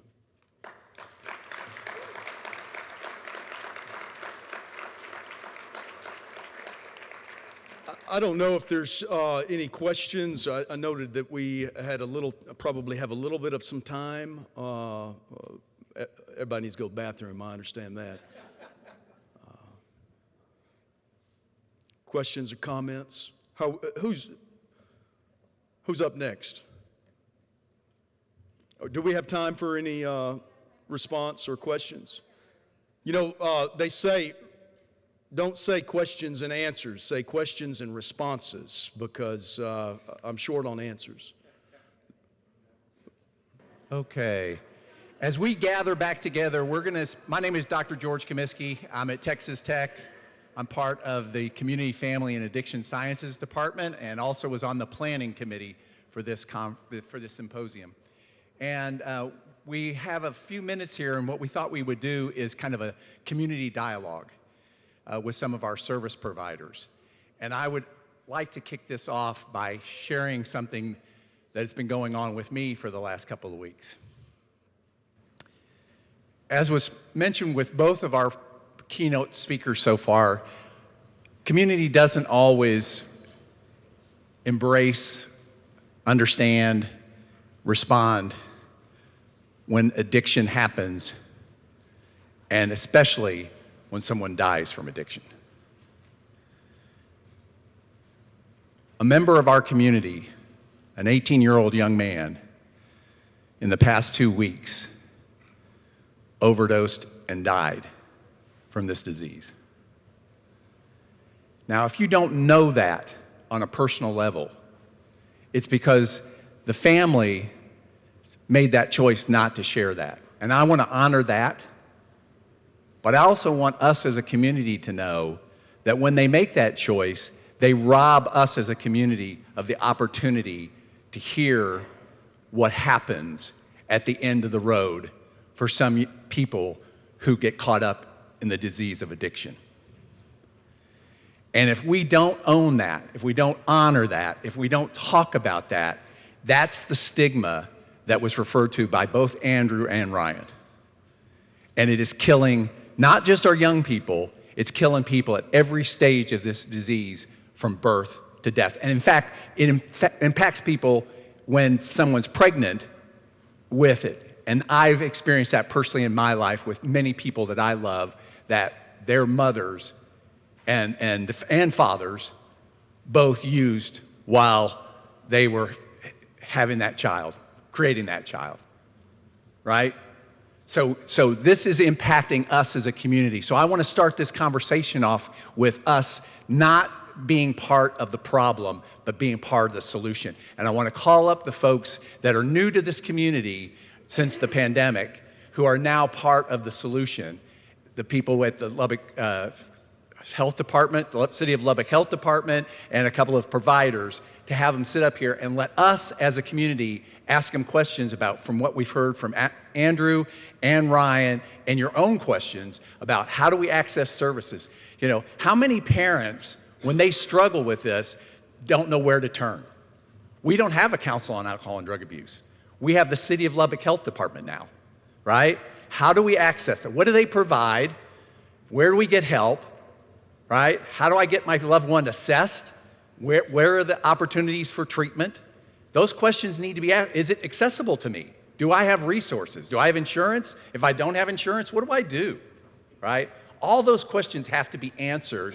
And if you're somebody who isn't in this field, who doesn't understand what happens, you have no clue where to start. You don't know what questions to ask, right? So we've got to start educating each other and the community on what's going on, what the resources are, and how people can access it, okay? So we're gonna ask our people from the City of Lubbock to come up and take some seats, and then I'm gonna be kind of moderating this, so if you have a question, if you'll just throw up your hand, we're gonna let them go down and introduce themselves, tell kind of what their position is, what they provide for our community, and then as soon as they're done, if you've got a question, you can ask it or you can tell it to me and I'll ask it if you don't feel comfortable asking the question. Happy to moderate it any way you need. Let's give these folks a hand.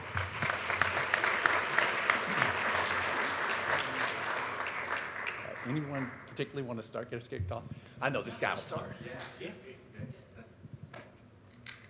You're just introducing yourself and tell what services you provide through your organization. Hello, everybody. My name's Michi. I am an alcoholic. December 11, 2010 is my sobriety date. And man, I'd like to just say I'm an alcoholic and not represent anything, but just be here for the community and, you know, offer those resources from that avenue, because I know how to mess up sobriety, but I also know how to accept the grace that it's given me. So I'm just grateful to be here. Thank you. Thanks. Hi, I'm Emma. I work for the City of Lubbock Health Department and building community coalitions in adolescent substance use prevention. So many words, but most importantly, I'm a member of the community and I myself am a part of the continuum.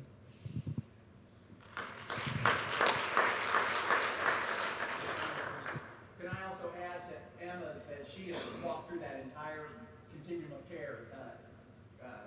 Andrew alluded to, he would have put her picture in the middle of that because she's been at every level of that. So if you've got any questions pertaining to how that gets lived out, Emma's the example of that. Hi, I'm LaShonda Black. I supervise the Susan program. Susan is the City of Lubbock's Substance Use Service Assistance Network. What we do is we pretty much get individuals into services through assessing them, referring them out, and paying for those services if they meet the income guidelines. We also assist individuals with homelessness, mental health, some financial assistance. We provide harm reduction kits, pretty much whatever an individual struggling with substance use needs, we can either help them or refer them to the service.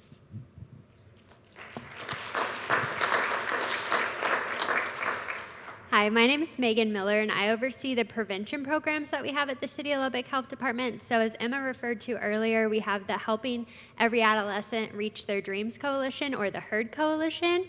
And with that, there's tons of different work that we're doing. Something we're really partnering with George and some other community providers with is trying to start an APG here, which Andrew did talk about earlier as well, and how that fits into the wraparound services and just, care and recovery. I also oversee the Prevention Resource Center, which doesn't just encompass the City of Lubbock, but it's also the 41 counties in the Panhandle and South Plains. And through that, we're able to provide schools, parents, youth prevention providers, just anybody interested in really supporting youth with data, resources, trainings, materials. So whether that's something like vaping or whether that's like trying to help get somebody into prevention, or into treatment, a youth, we can help with all of that. And so that's really our goal. And it doesn't really matter if you are plugged into a school or if you're just a parent who's trying to figure out how to talk to their kiddo about not using substances, or if they're using substances, how they want to address that. So that's kind of what we do at the health department. All right, so questions. What do we want to know from this group? I have one actually for LaShonda to start, get us kicked off. So if a person's in recovery and they are struggling and need to pay a utility bill or something, is that something that you all can help with? We can. Yes, Susan definitely assists with helping individuals reestablish things like housing, if it's a utility need, if it's a deposit, if it's sober living, we can assist with all those things. There's definitely a financial cap, but we can assist.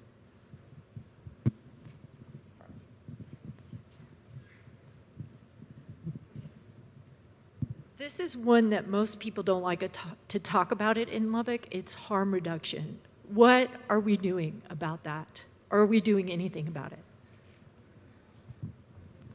Thank you. Yes, can you do that for me? Thank you. That'll cut down on my running. I did wear my tennis shoes, but. So for harm reduction, number one, we try to educate. Number two, we just try to make sure that high-risk areas have those harm reduction kits available, like syringe cleaning kits, wound care kits. I'm thinking. LaShonda, what differentiates us from Austin? Doesn't Austin provide needles? Yes, we are not, it's state law that we can't actually provide individuals with syringes, so we can only provide them with syringe cleaning kits. Other questions? Yes, I'm coming. How are you different from OSAR? We work with OSAR. OSAR is who we refer our individuals to for their assessments. OSAR refers those individuals back to us for treatment services. We have right now 4 providers that we're working with, and we try to get them in with one of those providers for treatment services. Do we have somebody from OSAR in the room? Where's my OSAR? Okay. Tell us what OSAR stands for and what you all provide. I'm Linda Dudley. I am the OSAR coordinator for Region 1. I cover everything north of Plainview. I'm based out of Amarillo, and OSAR is outreach, screenings, assessments, and referrals. So what we do is we evaluate anyone, Texas resident that is an adolescent or an adult that does not have health insurance and they're seeking substance abuse treatment. We work very closely with CPS, the judicial system. I'm involved with drug court in Hutchinson County, which is Borger, Texas. And we get referrals from community agencies. We get individuals that are self-seeking that say, I recognize I have a problem. So we evaluate them. We help them fill out the financial aid application for state funding services.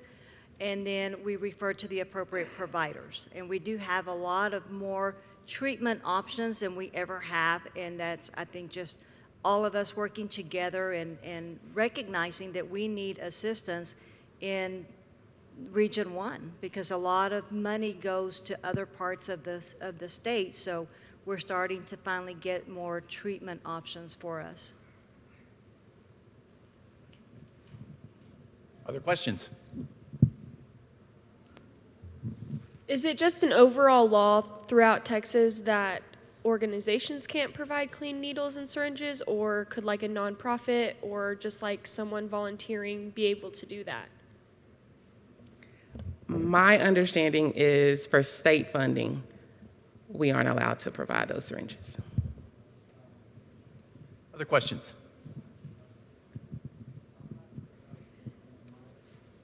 Of course, they're always the ones farthest from you that raise their hands.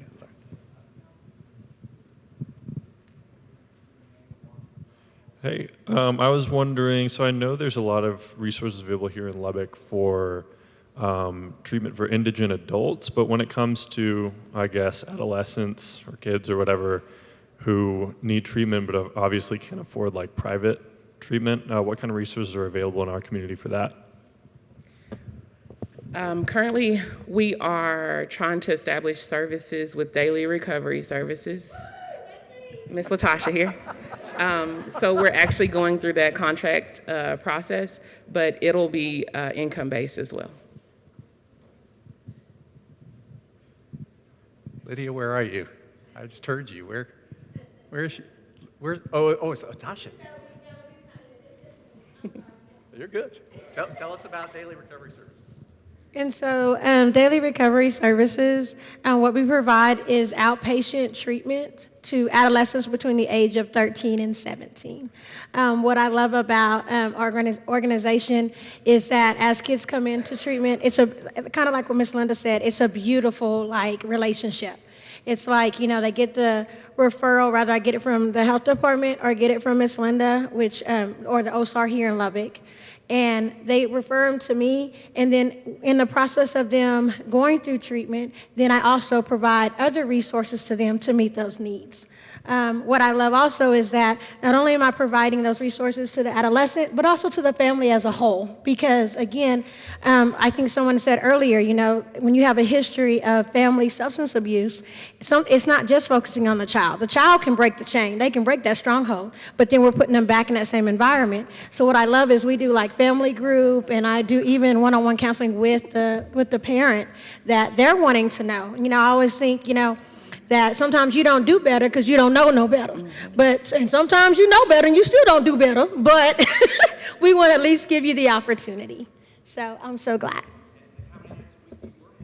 Tuesdays and Thursdays, and then that'll actually change, but I have a certain day, like on Fridays we do intakes.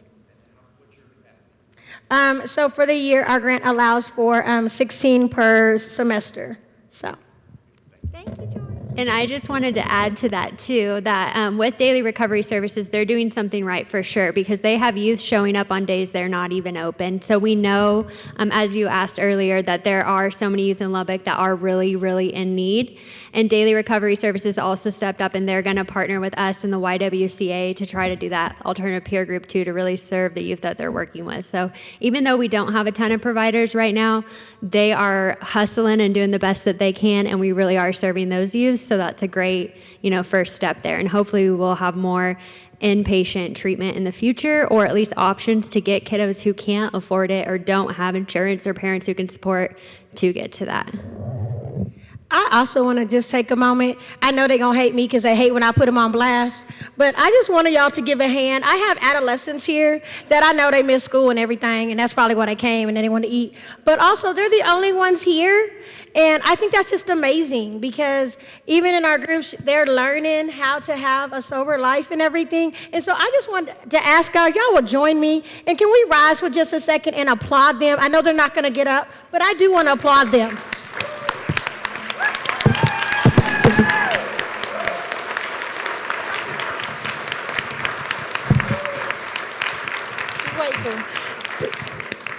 Thank you so much. And obviously that was a mic drop because it dropped, but here you go.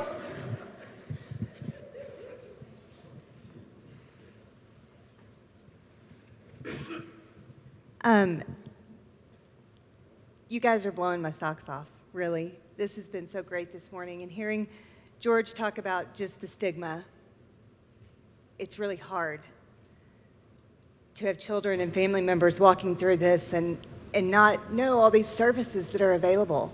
And anyway, I'm just wondering, as I have younger kids, and I know that there are people now that we're more open about our story and our son's open about his story, there are people that will come and ask us, but if they don't know to ask, we didn't know anybody to ask. Are there ways that you guys, or that someone is partnering maybe with middle schools or high schools, that there are people to sort of just remove that stigma? Do you know what I mean? And just so they could ask for help.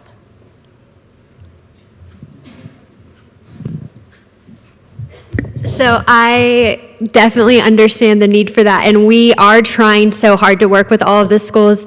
For the Prevention Resource Center, it's we counted 127 school districts in our region, and so to try to get contact with all of those, especially the really rural ones who are also so underserved, it is challenging, but we are trying. I presented to the Lubbock ISD nurses about the services that we have, and any school districts that want us to come, whether it's to talk about vaping as a hot topic for school districts, we can go do that.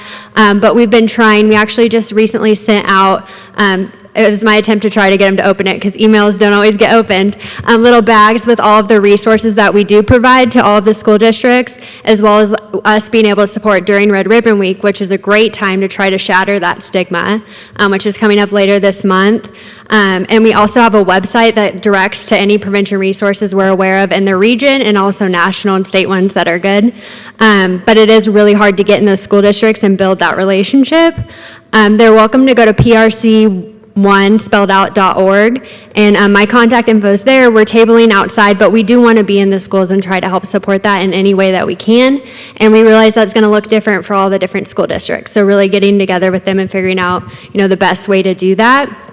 We also just got a grant to start a youth development program here in Lubbock, which I'm extremely passionate about. I did prevention in California for 7 years before coming to Lubbock, and youth development is a huge part of that because you don't even necessarily have to start out talking about substance use disorders or anything like that. You just give youth a voice. And if you give them a voice, eventually it leads to that because that's something they're facing. So we're starting that. If you visit the HERD booth, that's open to any youth in the region who also want to get involved. And our first meeting for that is going to be October 27th. So it is still a huge issue. We're not doing the best job ever, but we're trying so hard to get into the school districts, and we're hoping to continue to move forward and build momentum with that. We have another question over here, over on the right-hand side of the room. You're good.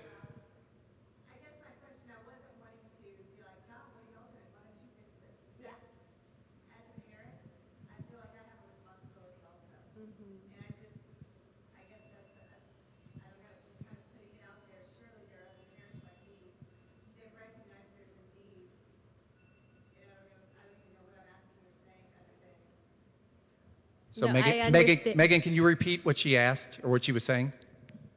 I could try.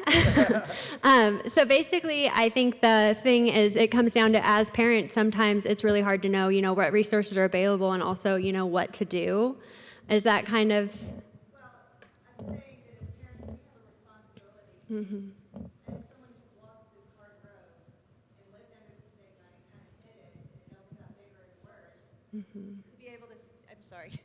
Just to be able to stand up and say, listen, this is not embarrassing. It's happening everywhere. Like, we don't have to pretend like it's not happening.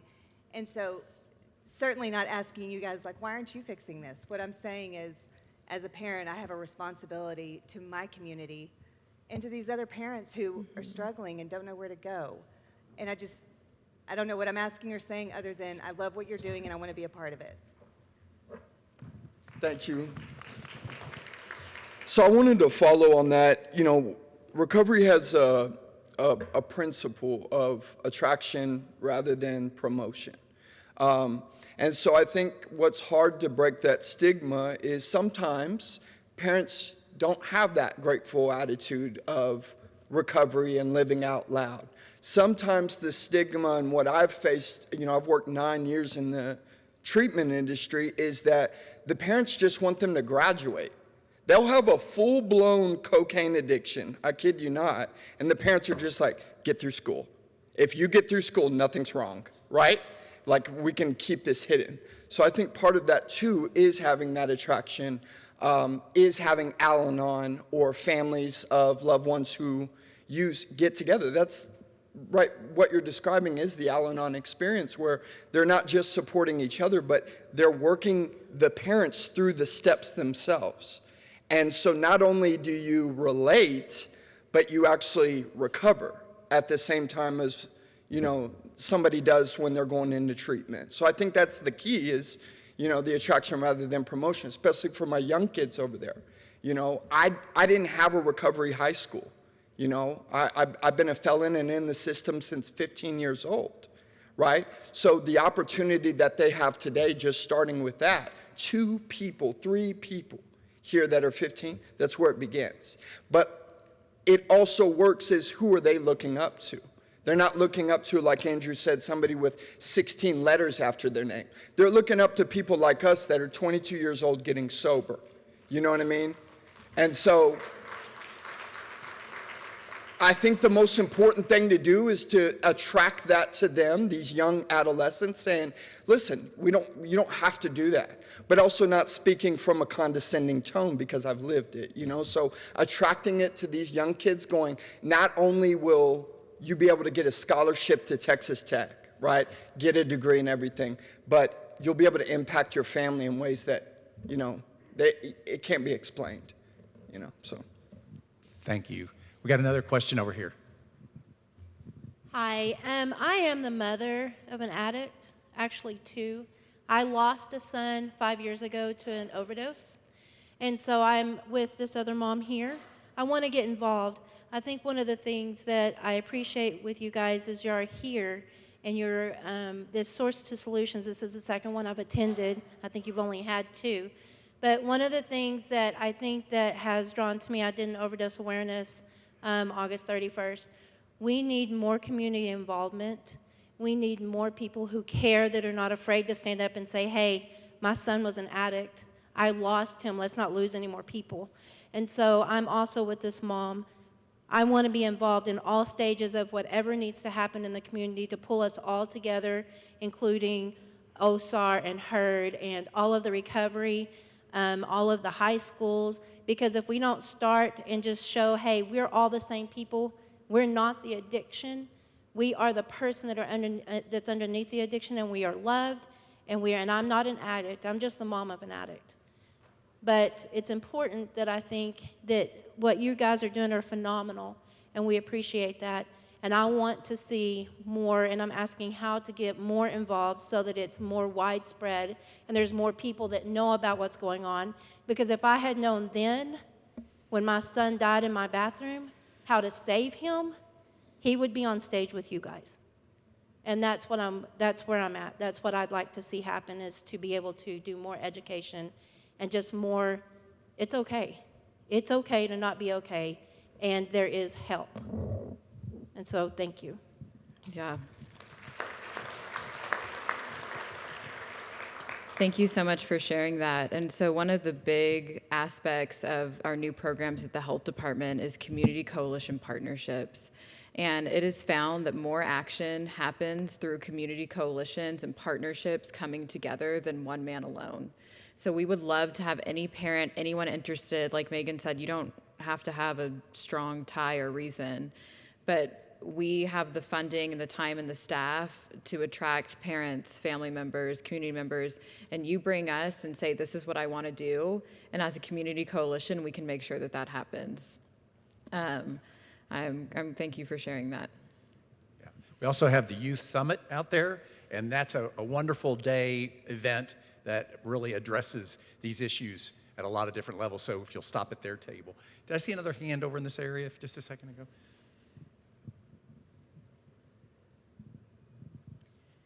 We are parents of 2 boys that one has mental and meth, and one is just plain meth. And I guess as a parent, I would have liked to have known what to look for, because we knew nothing of it till it was, one's in prison and one's in Florida in the hospital with COVID, and that has nothing to do with this, but it's just he's so far away because he left, and I just wished I had known what to look for. Because they hit it well. Yeah, thank you for sharing that. And that's something we can do as a community coalition, as a health department. Andrew mentioned it, George mentioned it. Shame and stigma is killing Lubbock. We need to start talking about it as parents, as family members, and I think just being here in this room is so powerful to recognize that we're ready to talk about it. So I'm here with Casa of the South Plains, and we work with children in the foster care system as their court-appointed special advocates. I know that a lot of the things that we see are parents that are suffering with this illness and what that looks like for the kiddos we serve. We have one of the highest removal rates in the state of Texas here in Lubbock. So my question to you guys is, if we have a parent that is seeking help, do we just say make an appointment with the health department, or what do they bring? What does that look like for us? I'm going to head out.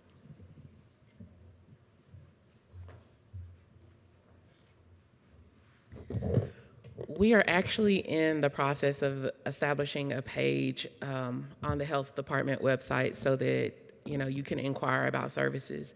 We also have a Facebook page, or you can call the health department number, which is 775-2933.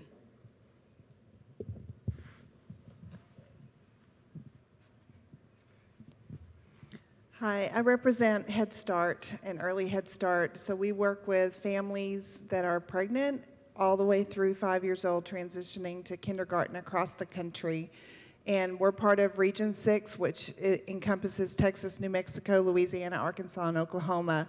And we have training and technical assistance offices across the country. And it's interesting because when I received your invitation in my bill, with the city of Lubbock, which I thought was a phenomenal way to share the news, I went to our regional office based in Dallas, and they said, well, how does that have anything to do with what you do? And we have a long way to go. We have such a long way to go because, as George spoke about, it happens prior to pregnancy. It happens prior to that mother finding out for the first time that she's going to bear life. And I'm sitting here just trying to wrap my head around all of this and think about, from my perspective, what are we talking about in these upcoming community coalition partnerships about punishment versus some grace? Punishment versus understanding that people with addictions are ill and need help and support and love and treatment versus imprisonment and incarceration and stigma for the rest of their lives. To hear people on the stage talk about their felony backgrounds, and just from our perspective in Head Start, our fathers predominantly, but mothers as well, cannot become employed because they finally get free, they finally get out, and they're finally away from that lifestyle, and they don't know how to go back to work. They can't get a good job, and then they struggle with, I've done everything the justice system told me to do, and I'm back to square one. I'm homeless. I can't get a job. I can't take care of my kids because my felony background related to drugs is what got me here. And I just think we really need to rethink this whole issue of what punishment can do to people. And I loved the opening with Judge Reyes, and I wish he could be here to see, and maybe he is. I wish he could see the difference that a little bit of grace did. And that's what we've got to do when we invite people to these community coalition partnerships. Our churches predominantly need to understand that it isn't about punishing people, but about teaching people. Education can change lives.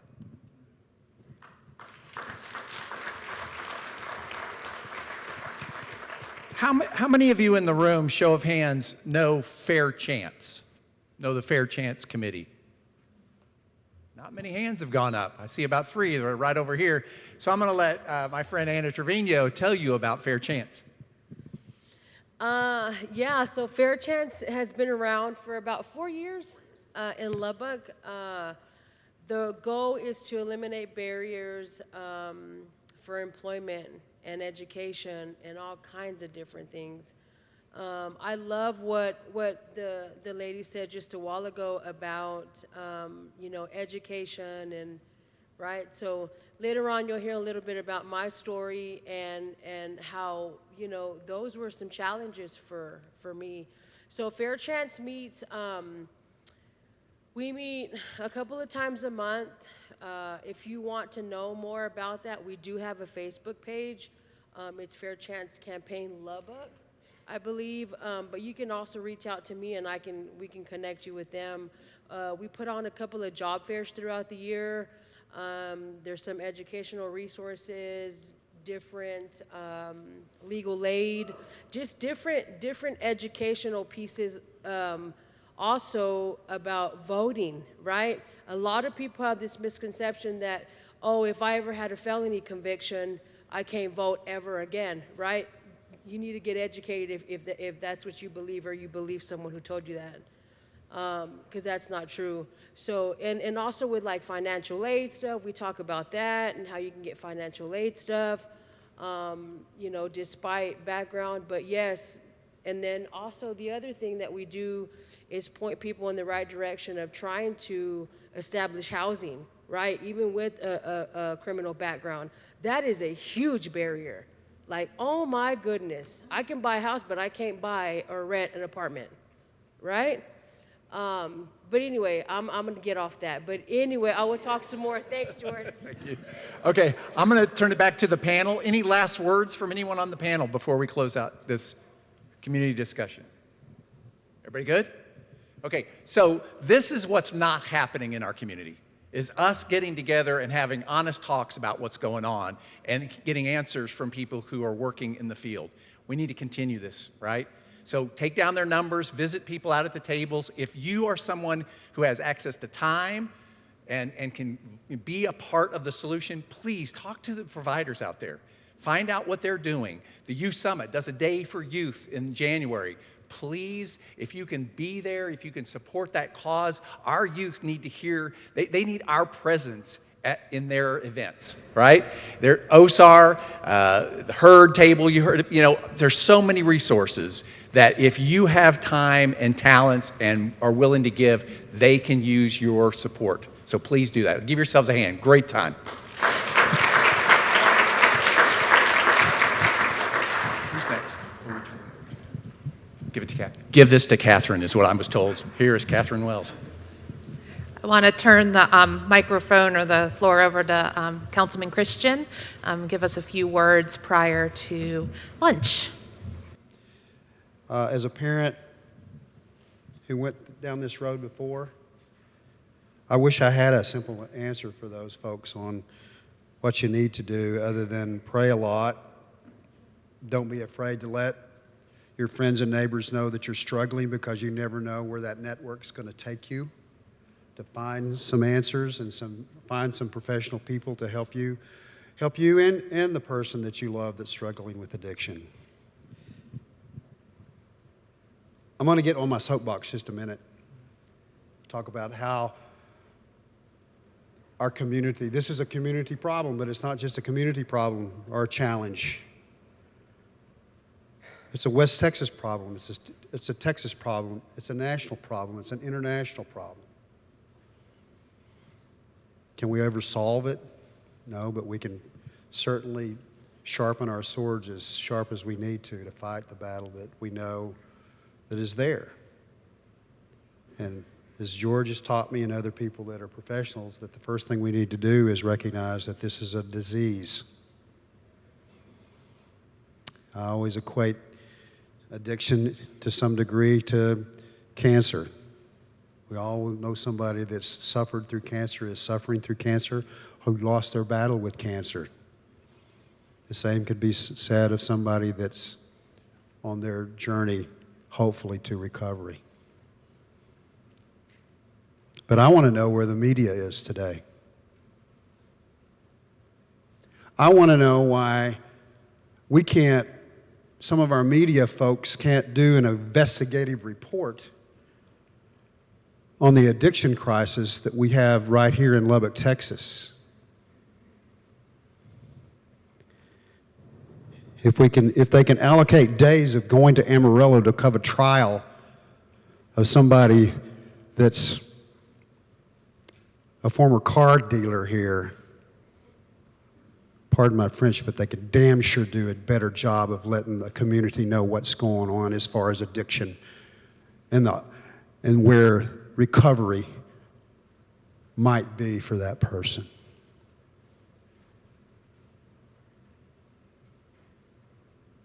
I had to practically twist some arms to finally do a story that was on last night.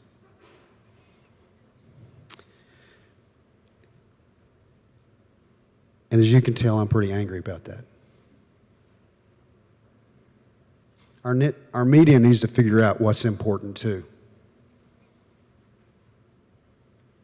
One of the biggest crises in our country, in our city, addiction, and they can't find the time to do some in-depth stories on it. Excuse me. Everybody's got a phone here.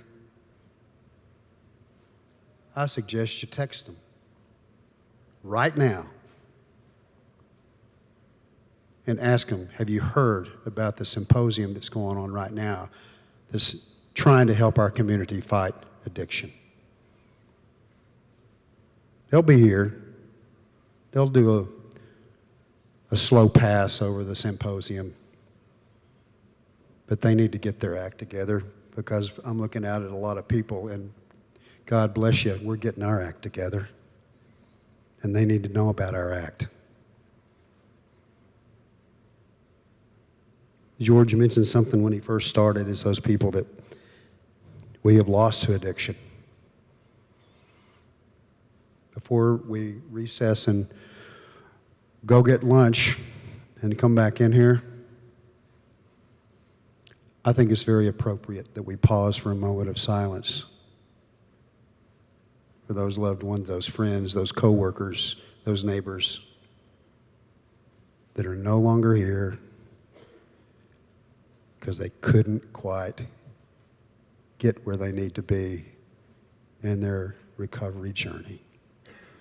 So if you bow with me, we'll just have a moment of silence, because I'm sure there's a special person in your life that's no longer here. So let us pray.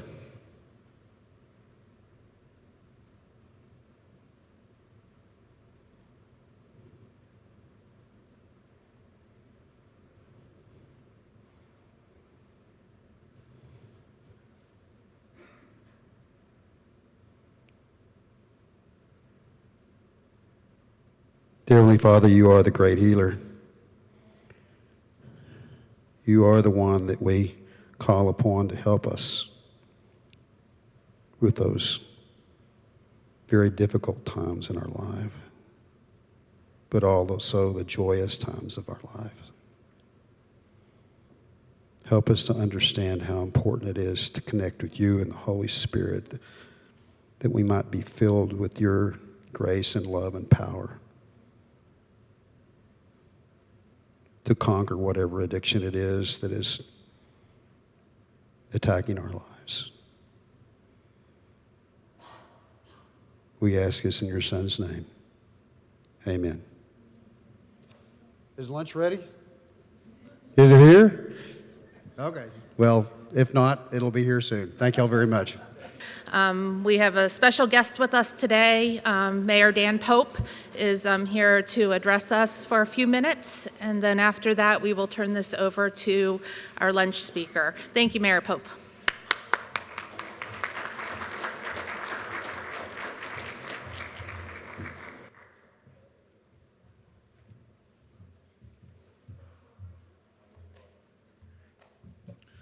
Ron Price, you slipped into town. I had security. We'd established a perimeter. I'm not sure how you slipped in. I've got the authorities looking into that right now, but it's good to have you here. We always welcome you home, and wish I could have been here with you earlier today. I want to start by asking all of you guys to help me thank Catherine Wells and the Lubbock Health Department for not only pulling this off today in great fashion, but for what they've done for our community for the last 18 months. And just the way they've led through thick and thin. Very few people realize as much as I do or value as much as I do what they've done. But please help me recognize all of them, okay?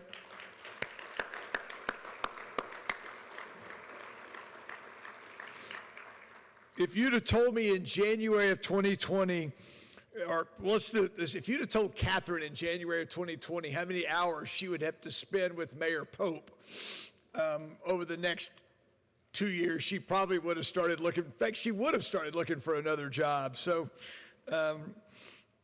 anyway, we're thankful for Catherine and her team, and they do a lot of wonderful things. So it's most my welcome speeches begin with, it's a great day in Lubbock, Texas, and today is certainly no different. It's Randy Christian's birthday today. So how about that? Yeah. Happy birthday, Randy. Yeah. And that's only one of the reasons it's a great day in Lubbock, Texas. One of the, I think, outstanding things about our community is our willingness to recognize and acknowledge a problem and work together by pooling our resources, our experience, and collectively work towards an achievable solution. And I think that's what we're doing today. It's an honor to welcome you. Most of you have been here all morning, so I'm a little late on my welcome, but it's an honor for me to thank you for taking time to participate in the 2021 Source to Solution Addiction and Recovery Symposium. I want to thank, in addition to the Health Department, the Texas Tech University Center for Collegiate Recovery. I want to thank the communications team at the City of Lubbock. I want to thank the staff in the City Council office for their work in making this event happen today. But most important, the work or the acknowledgement needs to go to the birthday boy himself, Randy Christian. He's once again done yeoman's work to organize a comprehensive educational and scientific symposium to address addiction and substance abuse in our community. And it's an honor to serve with someone like Randy, who's got the passion and drive and just this relentless pursuit of this goal. So please help me thank my friend and colleague, Randy Christian, for his work.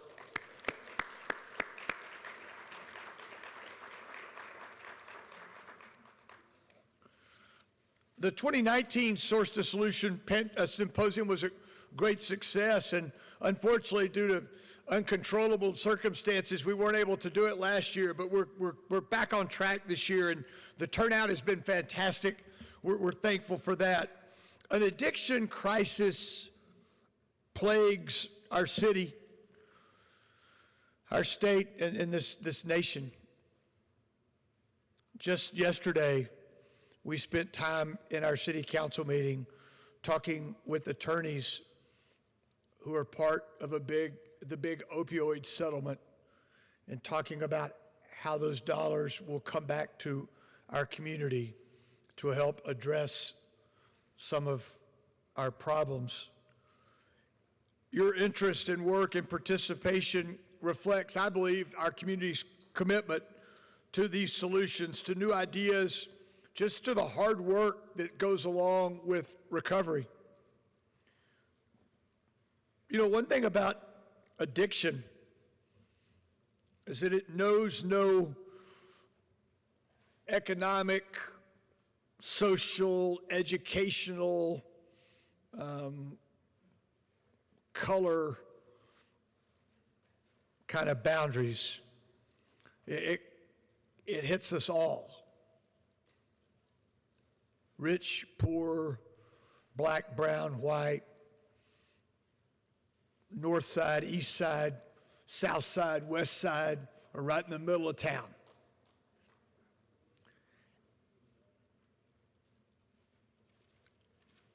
All of our families are impacted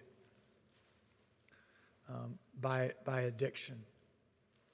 In fact, rarely does a week go by that I don't hear a tragic story about the loss of life related to addiction.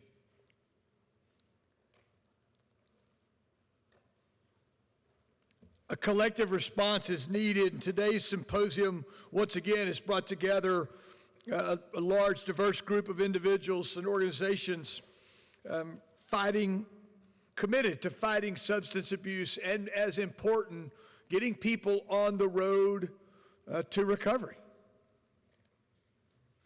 So we foster fruitful discussion today, along with networking opportunities, while going further down the path to find sources and solutions to fight addiction and substance abuse. Before I wrap up, I want to thank you for, hello George, how are you?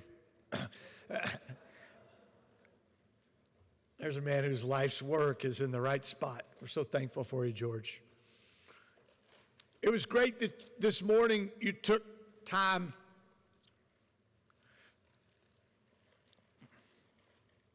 to honor the legacy of Judge Ruben Reyes.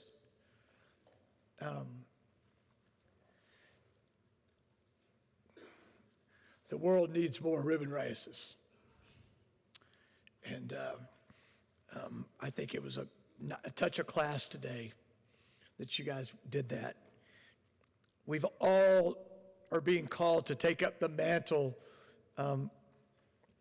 People like Ruben had assumed and have assumed. You know, Lubbock is a town where we have this sort of West Texas humility that goes along with who we are, and sometimes it frustrates me because we don't brag on ourselves enough. We're sort of an all shucks kind of, we can't do that, or, you know, that's just how we do things. We just take care of our neighbor. And that kind of approach is really important when it comes to what we're dealing with today. Because I believe that Lubbockites heed, you know, what Jesus said in the New Testament. This is dangerous with a preacher on the front row. But what Jesus said in the New Testament when the Pharisees were trying to trap him, and he talked about loving God with all your heart and mind and soul. But he said the second commandment was to love your neighbor as yourself. And that's what, in my opinion, we're doing today. That neighbor may sleep in a bed in our home. They may live next door. They may live on the streets. They may live across town. They may live in Anton or in Post, but they're our neighbors. Okay? And what we're doing today is important work. In fact, it's sacred work. Thank you for investing the most important resource you have, your time and your good ideas, into this effort. I'm thankful to live in Lubbock, Texas. I'm thankful to be your mayor, and I'm even more convinced that it's a great day in Lubbock, Texas. Thanks for letting me share a little bit with you this morning.